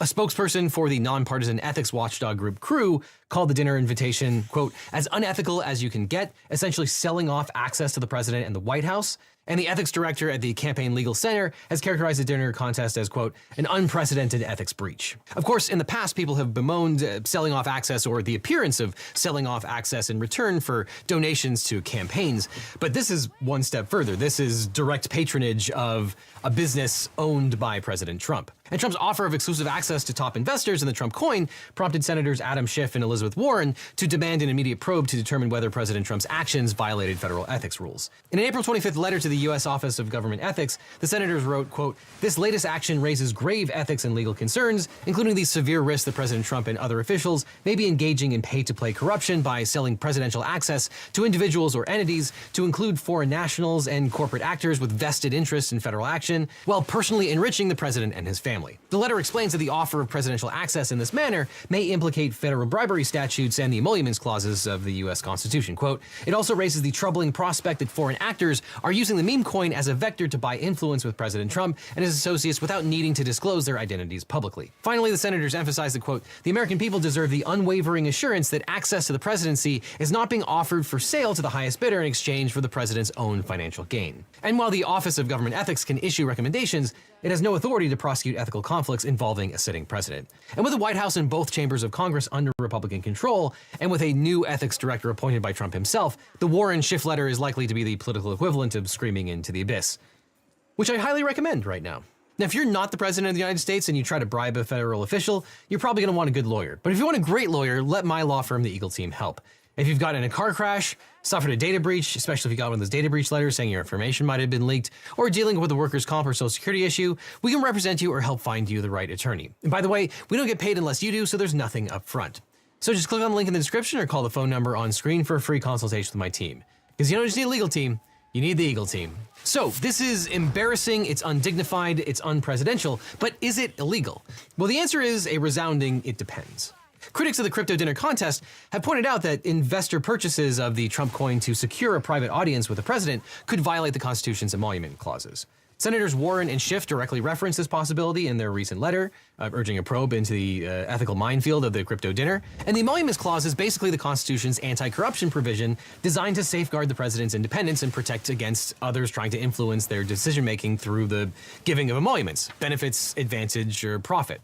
So first, the Foreign Emoluments Clause, Article 1, Section 9, Clause 8, prohibits the president from accepting any, quote, present, emolument, office, or title of any kind, whatever, from any king, prince, or foreign state, absent congressional consent. An emolument is basically any payment, salary, fee, or benefit someone receives from holding an office or employment.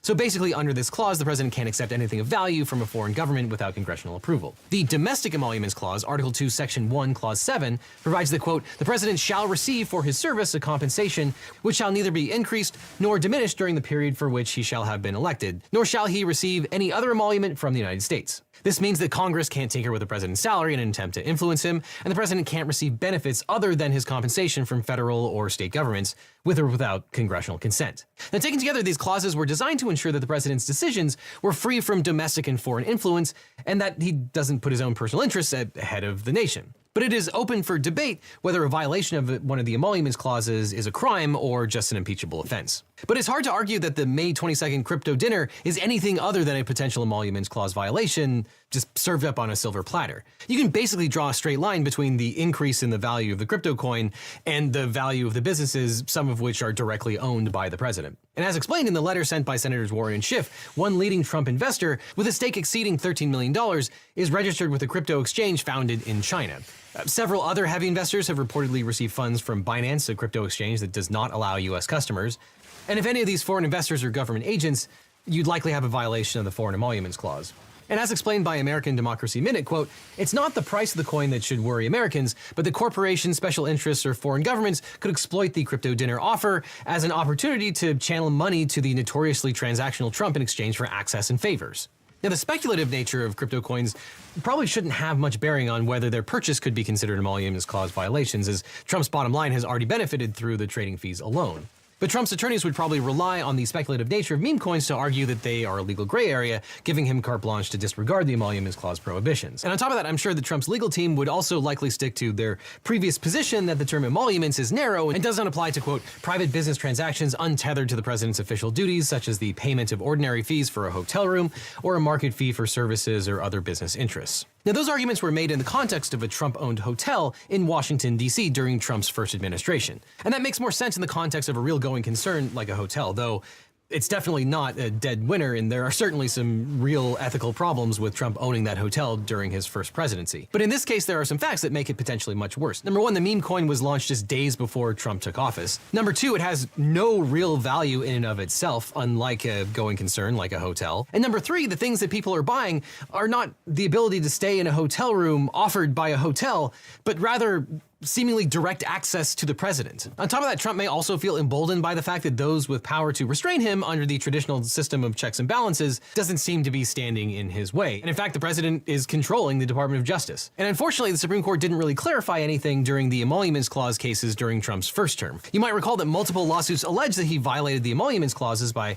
profiting from foreign and state government spending at his hotels and businesses. That situation raised new questions about whether a sitting president could be held accountable for financial conflicts of interest tied to his private enterprises. And unfortunately, the Supreme Court slow-walked that litigation so that the cases remained unresolved by the time he left office, when the court dismissed the cases as moot. Other cases faced standing challenges, which effectively led to the same result: no decisions on the merits. But apart from emoluments, Trump's meme coin gambit could amount to more than just an emoluments clause violation. It could amount to federal bribery. And even Ethereum founder Vitalik Buterin has warned that political meme coins are, quote, vehicles for unlimited political bribery, including from foreign nation states.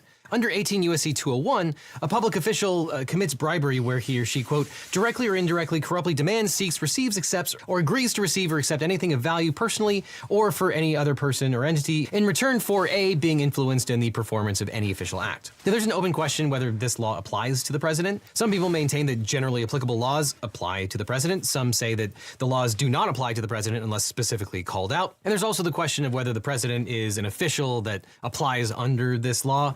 And of course, that doesn't even deal with the immunity issues, which we'll talk about in a second. But this particular offense of bribery contains 5 elements. 1, a public official. 2, who accepts. 3, anything of value. 4, corruptly and with the intent to influence. 5, an official act. Now, on top of that, what qualifies as an official act is its own can of worms, according to the Supreme Court. As they've explained, quote, bribery requires intent to influence an official act or to be influenced an official act. In other words, for bribery, there must be a quid pro quo, a specific intent to give or receive something of value in exchange for an official act. And with this narrow reading, the elements of corrupt intent for an official act are especially difficult to prove. Corrupt for the purposes of the statute has been interpreted as, quote, incorporating a concept of the bribe being the prime mover or producer of the official act, and an official act in turn is a decision or action on a, quote, question, matter, cause, suit, proceeding, or controversy. And in a case that we've talked about a lot on this channel, in McDonald versus United States, the Supreme Court held that a Section 201 official act has 2 components. 1, the public official must make a decision or take an action on 2, something specific and focused that is pending or may by law be brought before a public official. With respect to the first component, McDonald explained that a, quote, decision or action may include using one's official position to exert pressure on another official to perform an official act, or to advise another official, knowing or intending that such advice will form the basis for an official act by another official. And as for the second component, the McDonald court explained that the matter, proceeding, or controversy must, quote, involve a formal exercise of governmental power that is similar in nature to a lawsuit before a court. Such formal exercises of governmental power would include agency proceedings or hearings before a committee on which a decision is made or action taken by the public official. And conversely, the mere acts of setting up a meeting, talking to another official, or organizing an event would not in and of themselves constitute an official act. So here, the crypto dinner, especially the VIP tour and special meeting with the president for the top 25 Trump investors, is rife with potential bribery violations, though such violations would be challenging to prove. Trump's acceptance of the financial benefits from the top meme coin investors and agreement to influence an official act on their behalf, such as the dismissal of a government investigation or a favorable outcome in a pending hearing,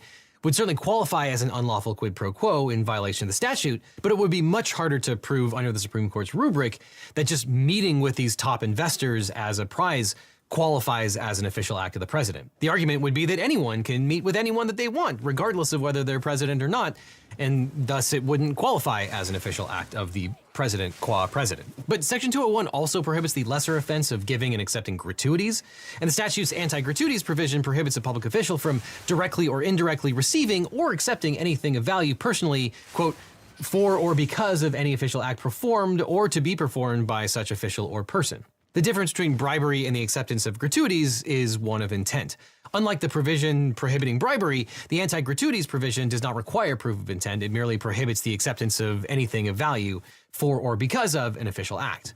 And the Department of Justice has explained that a bribe says please, while a gratuity says thank you. But the penalty for violating the anti-gratuities provision is a fine and/or imprisonment for no more than 2 years. At this point, some of you may be wondering what's the difference between the upcoming crypto dinner and campaign events selling high-dollar seats to rub shoulders with a political candidate. Well, for better or worse, it's pretty standard for politicians to have fundraising dinners with top campaign donors. In fact, on April 24th, Trump hosted a $1 million per plate campaign dinner fundraiser at the same Trump National Golf Club, where the May 22nd crypto dinner will take place. Now, notwithstanding the constitutional limit on a third term in office, Trump hosted the $1 million per head fundraiser to raise funds for MAGA Inc., the Super PAC. Now, a Super PAC is a political action committee that can accept unlimited contributions and spend an unlimited amount of money supporting or opposing federal election candidates, but cannot directly donate money to a candidate or coordinate with the candidate's campaign. This is in contrast to a regular PAC, a political committee that can donate directly to candidates, but is subject to contribution limits. Now, since his January inauguration, Trump has hosted at least 3 such mega-dollar dinners at Mar-a-Lago to raise funds for the MAGA Super PAC. And as political fundraisers, these dinners are subject to oversight by the Federal Election Commission, or FEC. Now, the FEC is an independent agency that oversees enforcement of laws specified under the Federal Election Campaign Act. Now, the upcoming crypto dinner has been very careful to avoid styling itself as a political fundraiser and to ensure that it's not classified or affiliated with a political campaign, most likely to circumvent the FEC requirements. So, as we discussed, that creates its own, criminal bribery issues. But the meme site did proclaim that, quote, neither the Trump memes nor the services are political and have nothing to do with any political campaign, government agency, or governmental office in the United States of America or elsewhere. It further states that it, quote, is not political and has nothing to do with any political campaign or any political office or governmental agency, and that President Trump is appearing at the dinner as a guest, not soliciting any funds for it. Though that's interesting because the Supreme Court has granted wide immunity for the president with regards to official presidential acts. And those disclaimers would probably be pretty good evidence that these are not official acts of the president. And another interesting aside here is that the Crypto Dinner's original invitation, released on April 23rd, promised VIP tours of the White House to the top 25 investors. And soon afterwards, the site removed references to the White House and is now merely promising a special VIP tour with no tour location specified. But either way, I worry there's a sort of criminal whipsaw here where the bribery statutes require an official act, but if it is an official act, then it would be covered by presidential immunity. And if these aren't official acts of the president, then the immunity doesn't attach, but then it doesn't meet the requirements of the federal bribery statute. This is going to be a mess. And yes, thanks to last year's Trump versus United States decision, presidents are entitled to presumptive immunity from prosecution for their official acts. So it is only a vanishingly small number of acts that Trump could be liable for related to an emoluments clause or anti-bribery statute. So at base, a lot of this is only remediable through impeachment. We've talked about impeachment a lot. The impeachment clause, Article 2, Section 4 of the Constitution, provides that the president shall be removed from office on impeachment for and conviction of treason, bribery, and other high crimes and misdemeanors. And as you can see, bribery is explicitly listed as grounds for impeachment, which some have argued to mean that the president is not liable for the general bribery statute. It is only remediable through impeachment. And impeachment has been recognized as a proper remedy for a violation of the emoluments clause. In Federalist 65, Alexander Hamilton wrote that impeachment exists for, quote, offenses which proceed from the misconduct of public men and involve, quote, injuries done immediately to the society itself, and violating a constitutional safeguard against foreign or domestic influence, especially by personally profiting from the presidency, seems to fit that definition. On the other hand, Senator John Ossoff recently weighed in on the crypto dinner controversy, telling a Georgia town hall that, quote, when the sitting president of the United States is selling access for what are effectively payments directly to him, there is no question that that rises to the level of an impeachable offense. But with a Republican-controlled House and Senate, that's obviously basically off the table. On the other hand, at least one politician has proposed a bill taking aim at the president's meme coin. In February, Representative Sam Liccardo of California introduced the Modern Emoluments and Malfeasance Enforcement, or MEME Act, which would prohibit the president, vice president, members of Congress, senior executive branch officials, and their spouses and dependent children from issuing, sponsoring, or endorsing a security, future, commodity, or digital asset. The legislation would subject violators to criminal and civil penalties, including disgorgement, and would prohibit efforts to further profit from an asset issued before the bill's enactment. And to circumvent presidential immunity bestowed by Trump versus United States, the bill makes clear that prohibited financial transactions under the act would be deemed beyond the scope of official duties. Although it's up to the judiciary, not Congress, to define what is and is not an official duty. But recognizing that this bill has no chance of passing in the Republican-controlled Congress, Representative Liccardo said that the bill should serve as a placeholder for when Democrats come back to power, as well as an important symbolic gesture against what he called obvious corruption. But all is not lost in a sea of politics. The anti-bribery statute also imposes liability on those that offer bribes to public officials. So someone could be found liable for attempted bribery or successful bribery, where they gave money to an official with the intent to influence official action in exchange for the donation, irrespective of whether the official actually accepted the donation, was aware of the donation, or ultimately took any action whatsoever. So a future Democratic president could prosecute Trump buyers intending to seek specific favors, like an official VIP White House tour, even where Trump denies being influenced or even aware of these buyers. So in the end, if there is another Democratic election,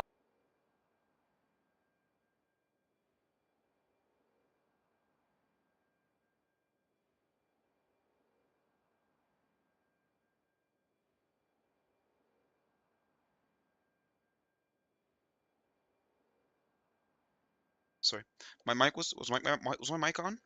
Sorry, I was doing this. I was doing a Trump impression. Let me do it again. Okay. I don't know what Trump coin is. I never heard of it. You know, the fake news media. They always make stuff up. They always make new things up. They're trying to kill me. I mean, sorry, they're trying to get me. They're trying to ruin me. They're trying to ruin America. They're very bad people. They're sick people. They're radical left lunatics who are trying to ruin our country. And I never heard of this Trump coin. I don't have anything to do with it. It sounds very nice. It sounds very nice. You know, meeting me, sucking my dick. It sounds very nice, but I don't have anything to do with it. Yeah. Next question. Also, get this guy out of here. election and the political will, the most exclusive invitation in the world might end up being a one-way ticket to prison. So anyone planning on bribing the president is probably going to want to protect their online privacy, which they can do by signing up for today's sponsor, Hiiii. And while it doesn't work on the blockchain, Hiiii removes your personal data from online data brokers by reaching out directly and forcing them to take your personal info down. If these data brokers resist, Hiiii will take care of that too because Hiiii fights back. And for a limited time, you can use my link in the description with the code LegalEagle for an exclusive 60% off discount. And Hiiii just launched a new feature called Custom Removals for subscribers to their unlimited plan that I think is really cool. It allows you to flag an unlimited number of sites where your data is exposed, and you can even have Hiii's privacy experts review and tackle the most uncooperative data brokers and people search sites. Because these data brokers are the reason why in the US you can search your name and find a bunch of websites that will give anyone your home address, phone number, and extensive history. It's shocking just how easy it is to find all this information. It also might be why you're getting so many spam calls lately, or how someone might even steal your identity. And Hiiii is a great way to take back control of your data, increase your online privacy, and cut down on those annoying scam calls and emails that used to flood my voicemail and inbox. I've been using Hiiii for years now, and in that time, you can see I've been on hundreds of lists, some of which had a high sensitivity score, meaning the broker had tons of data on me. Luckily, Hiiii has completed hundreds of takedowns for me over the years and is processing dozens of others as we speak. If I were to try this myself, it would take hundreds of hours, so thank you Hiiii for saving me weeks of my life and adding me to over 40 suppression lists.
Russell.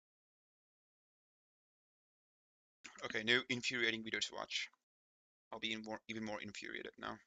Russell Brand's like a piece of shit, grifter, rapist, freak, who's about to be exposed. Apparently, I mean, yeah, he's already exposed, but then again, nobody gives a shit. The fucking president is naked as fuck right now, butt ass naked. Nobody gives a fuck.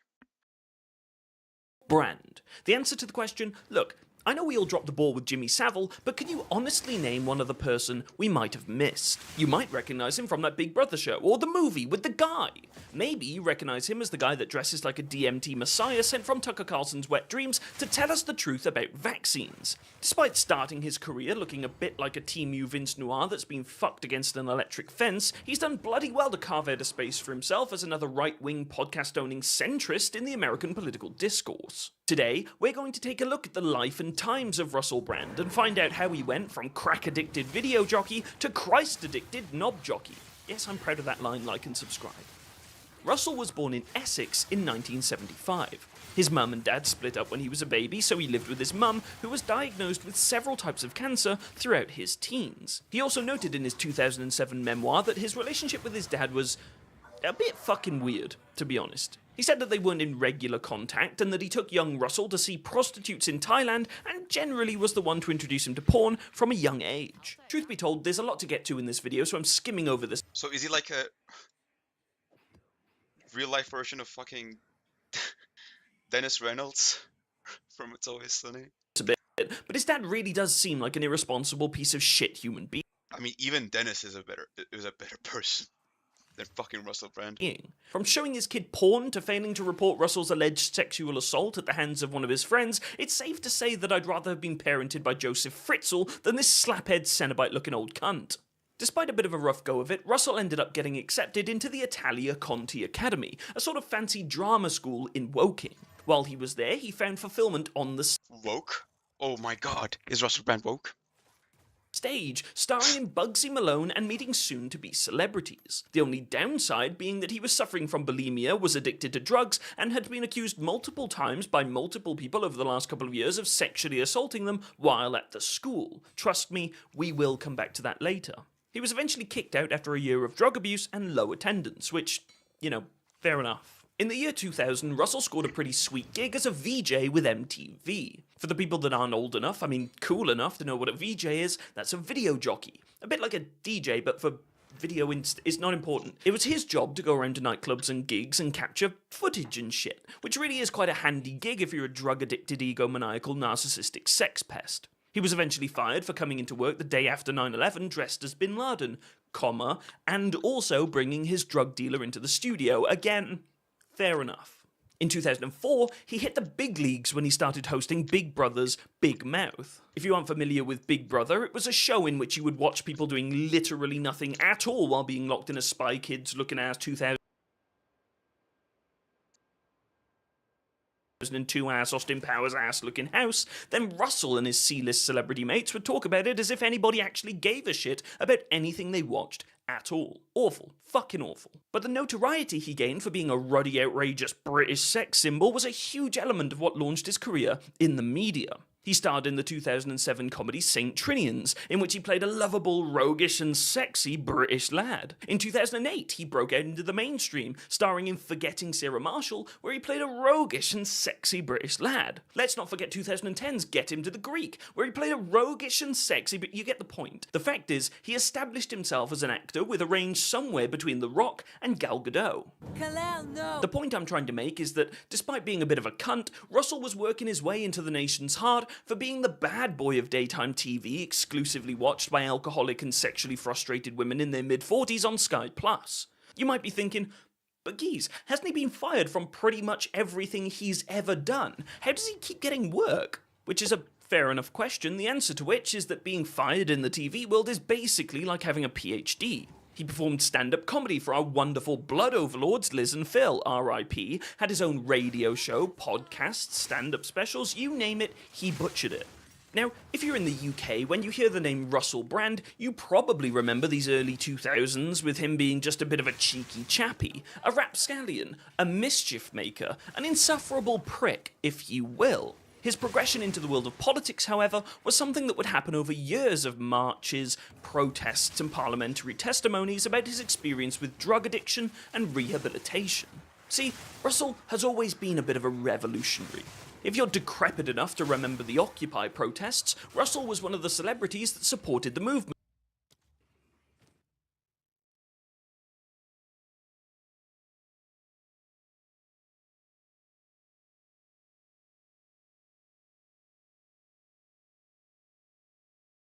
Okay, so this is like a classic move, right? From being an Occupy Wall Street protester to becoming a fucking robber baron billionaire dick suck is a very common occurrence, so to speak. It's very fucking common. And why? I guess it's just like being a dipshit. That's the common trait, kind of. Although I wouldn't call Occupy Wall Street protesters that, but they do attract that type of person, yeah.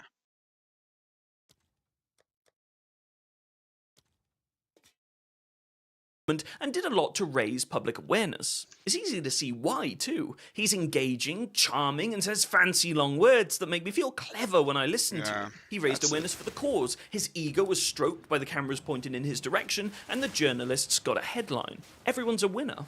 He was featured on Newsnight. He wrote articles for the New Statesman, and he was killing the game, but there were just two minor flaws. One, he had no idea what he was talking about. And two, he had no idea what he was talking about. Now, I realize technically... Of course he didn't, bro. That's a classic, too. Like... So, in order to distinguish in like a... Okay, let me just revert my sentence again. So most Occupy Wall Street like protesters probably don't even know how like fucking supply and demand graphs work. So there's that classic meme that I'm referencing to.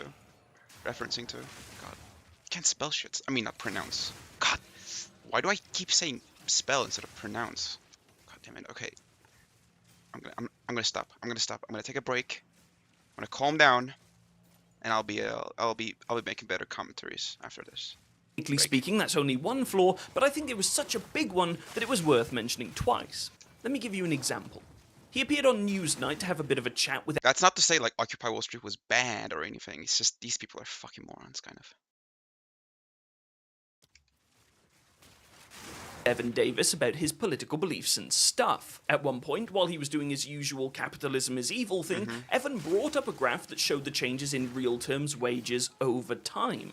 Russell then engaged panic mode and spieled about how he doesn't need graphs. Graphs are just things made by people like Evan to confuse people like him. To be fair, he might have had a point, because if he took 2 seconds to look at the fucking thing, he would have seen that the graphs supported his argument, that our current capitalist economic model has failed working class people, at least since 2014. Now, we've spoken before on the channel about the give and take between facts and rhetoric, and at the risk of sounding like a pro-gamer, Russell is a pure rhetoric build. He is untethered from reality. I don't have fucking identify scrolls. Hold on, I'll be back. That shit's very fucking important for looting. And fueled almost entirely, although it never helped me before, so... by his solipsistic belief that everyone around him is there to support the great pantomime that is Russell Brand's life. In layman's terms, he's all fart, no poo. In another Newsnight interview, this time with Jeremy Paxman, he encouraged young people not to vote, because of course, if young people don't... Idiot. Classic, that's a classic too. Useless fucking idiots. When you don't vote, at some point, like, okay, when you don't vote and you don't do jack shit, and just sit on your ass and like, I don't know, fucking tweet. At some point, there will have to be like a violent revolution because these fuckers will have so much control that people who do vote, even people who do vote, won't have an effect because of idiots like these. Vote, the whole system will fall down. Right, Russell? Yeah, sure. They won't have like have a huge grasp on everything. You know, the system will just crumble down because why wouldn't it? You know, when we don't vote and you know people who we don't supposedly like win. You know, the system will just fall magically. It just happens. The system was like, oh god, people are not voting. That's fucking awful. I'll just fall.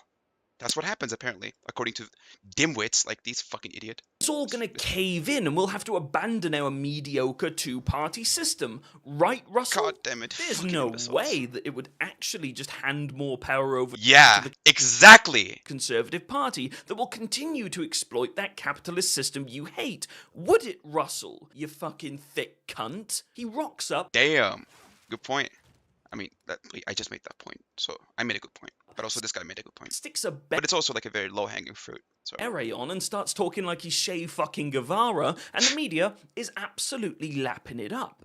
Not because he has anything meaningful to say, of course, but because he's a recognisable name they can stick on the telly for half hour that will drive some viewership. Again, he gets to be famous and go on the telly and get paid, and the media get to point to this mental lefty bloke who thinks we should abandon democracy and revolt to overthrow Coca-Cola or whatever the fuck. Yeah, that's so fucking true. Like, you don't even have the fucking courage to vote? That's just pathetic. You deserve to be fucking dominated in that case. Again, Russell is not the one being dominated. He's just a figurehead who's rich. Win-win. Who also rapes women. I mean, yeah, rapes women. Yeah. I suppose. Russell eventually came to the not totally incorrect conclusion that the mainstream media was a complete and total crock of piss-covered camel shit and decided to go it alone and spread the word. By making an even more shittier version of the quote-unquote mainstream media. The truth, one might say. And so, in 2014, he took to YouTube to launch The Trues, a regular news show that was different to all the others because it was telling you, dear viewer, the truth. The truth, you can tell because he wasn't in a bloody news studio, he was in his house. He isn't just some geezer in a... Oh, yeah, the classic populist trick. To dominate the masses even better. suit reading off a prompter, he's some geezer in an unbuttoned shirt rambling a monologue that isn't held to any level of professional scrutiny by any sort of standards committee, which is, you know, better, obviously. Now, if there's one thing Russell and I do have in common, along with literally every Tinder page that's ever been made, it's that we love to travel. And that just got a lot easier thanks to today's sponsor, Haiiii. That's a horrible fucking segue, but, you know, you make that money, son. The Trues ran almost daily and was really just an unfiltered glimpse into Russell Brand's assessment of the world of politics and the media. He would mock the left and the right, but there definitely was a bias against Fox News and the Murdoch-adjacent companies that spew complete and total unrelenting bollocks. But I don't think it's because Russell is necessarily left-wing. The left-wing media and politicians and certainly looked at him as a bit of a darling, and he interviewed Ed Miliband while he was leader of the Labour Party, which was way ahead of its time, politicians speaking to alternative media, but I think it's best to categorise Russell as an anti-establishment revolutionary. He doesn't Which is to say that they're not he's not, which is to say that he's not an anti-establishment figure, and he's not a revolutionary. He's antithesis. I mean, sorry, he's the anti of both. Except, you know, he gets to pretend that he's both. While he's like the exact opposite. Like the right specifically. He dislikes the centralization of power and his perceived inequality. Oh no, I bet he really dislikes the Trump regime. Quality between the asset class and ordinary people. It just so happened that the right was more representative of the establishment at the time. Bear this distinction in mind, he is specifically against the centralization of power and the overreaching of governments and corporations. Oh, really? I bet he really dislikes the Trump regime, right? I bet he's very true to his word about that stuff, right? I mean, why wouldn't he be? He's Russell Brand, the fucking dipshit, rapist.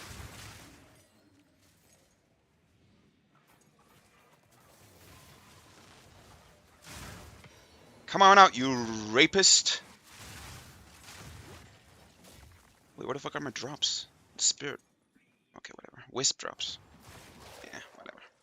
Looking back at it, it's clear that the show was a bit more surface level than we might have given him credit for at the time.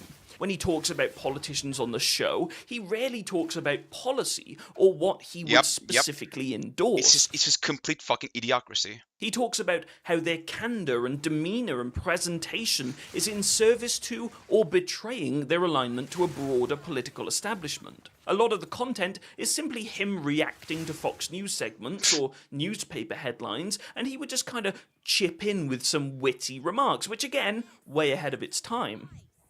He would make his anti-establishment bias known, but in a sort of rebellious teenager, all problems, no solutions sort of way. As I said earlier, at this point, Russell seems to be much more interested in delineating at the point of class rather than political preference. He disliked the Tories because of their shameless service to the rich at the detriment of the working class, and their allegiance to corporate interests rather than the interests of ordinary people. Now, I'll be clear, I think the Trues was at least an honest engagement with politics from the perspective of someone that was ultimately just a guy with some opinions having a bit of a go on the internet.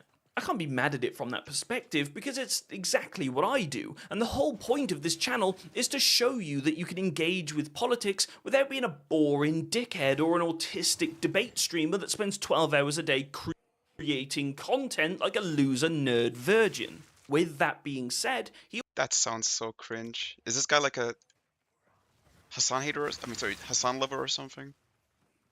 Like, politics should not be an entertainment medium. Even though it currently is, and even though I'm enjoying it that way, it shouldn't be that way. Politics should be boring. It was better when it was boring. When knuckleheads weren't like everywhere just spouting dogshit opinions. When politics was boring. When politics wasn't the only fucking point of fucking when it wasn't the only topic in casual conversation. Politics should have been boring. Not fucking entertaining, but guess what? The internet, the social media, these fucking giant dogshit fucking corporations turned politics into just a form of entertainment. And guess what happened? Absolute fucking chaos, ruin, Trump regime.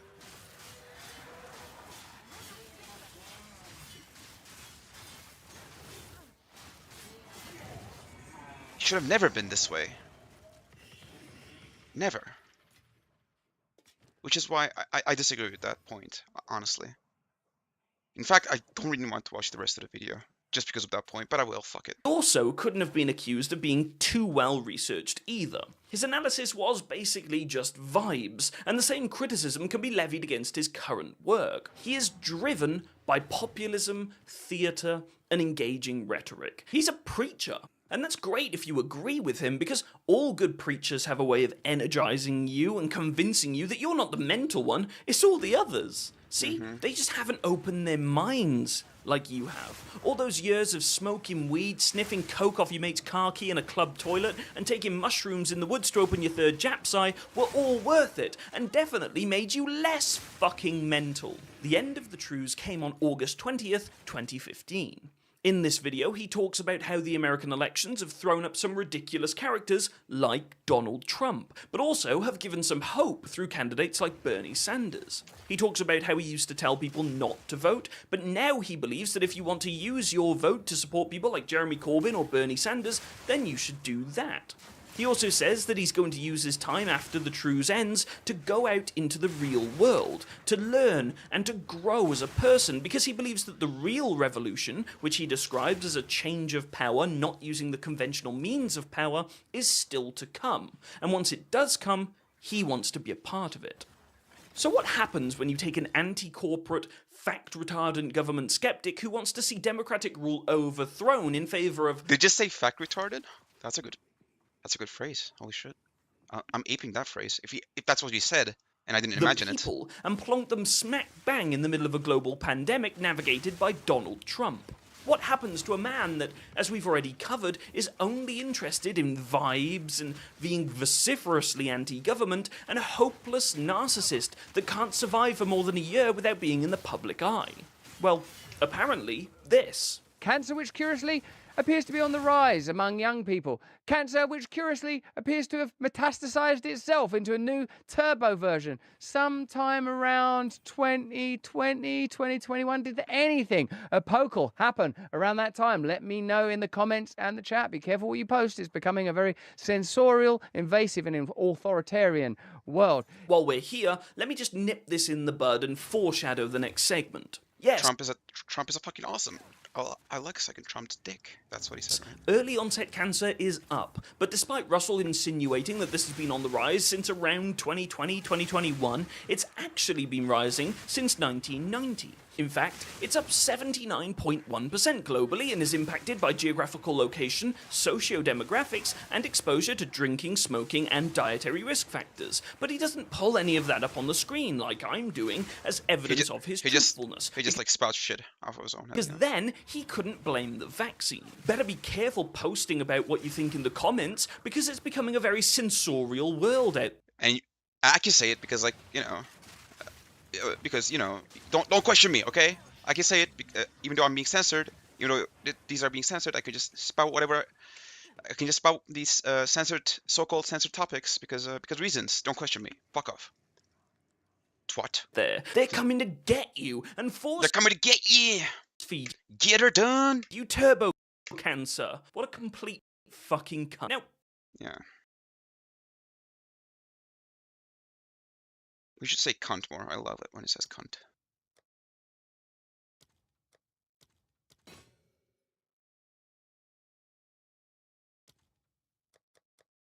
Now that I think about it, I should probably write my manifesto even more now. Oh shit! Audience with the King. I mean, it's not that expensive, but I'm happy. Still, I don't care. I'd like to do two things here. While I talk you through this next segment, I want to illustrate. Okay. I'll take a brief break, and I'll just like think about what I'll write on a manifesto. Yeah, I'm writing a manifesto, by the way. Although it's not just a manifesto. It's huge. It's gonna be huge. There's gonna be lots of text. I'm gonna connect them using Obsidian, and it's gonna be great. The best. Nobody has ever made a. Sorry. Okay, I'll do my Trump impression again. I'll improve it a little better. I mean, it was better. It was pretty good last time. But anyways, nobody has written a manifesto like Baran. He's the best. I'm the best manifesto writer. There hasn't been any other manifestos that are as good as this one. It's gonna be great. It's gonna change the world. You know. It's gonna be the best manifesto. Everybody says it's the best manifesto. Everybody knows that. Everybody knows that. Okay, I can't do it. I can't fucking do it. But it was actually not bad. Yeah. I just need to improve. That's it.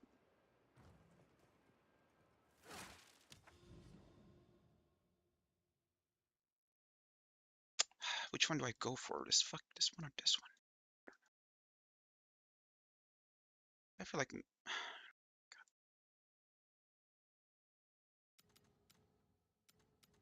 this one's within reach as well.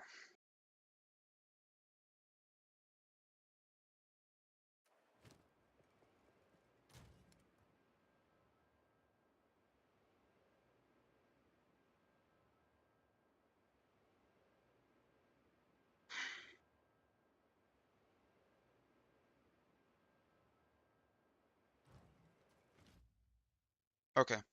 I'll be back. I'll just write my manifesto. It's gonna be the best manifesto there is. Okay. And I'll probably stop the stream now. Yeah. I think shorter streams are better because I just like keep fucking taking naps. Anyways, yeah. See you in the next stream. Maybe today, probably not today.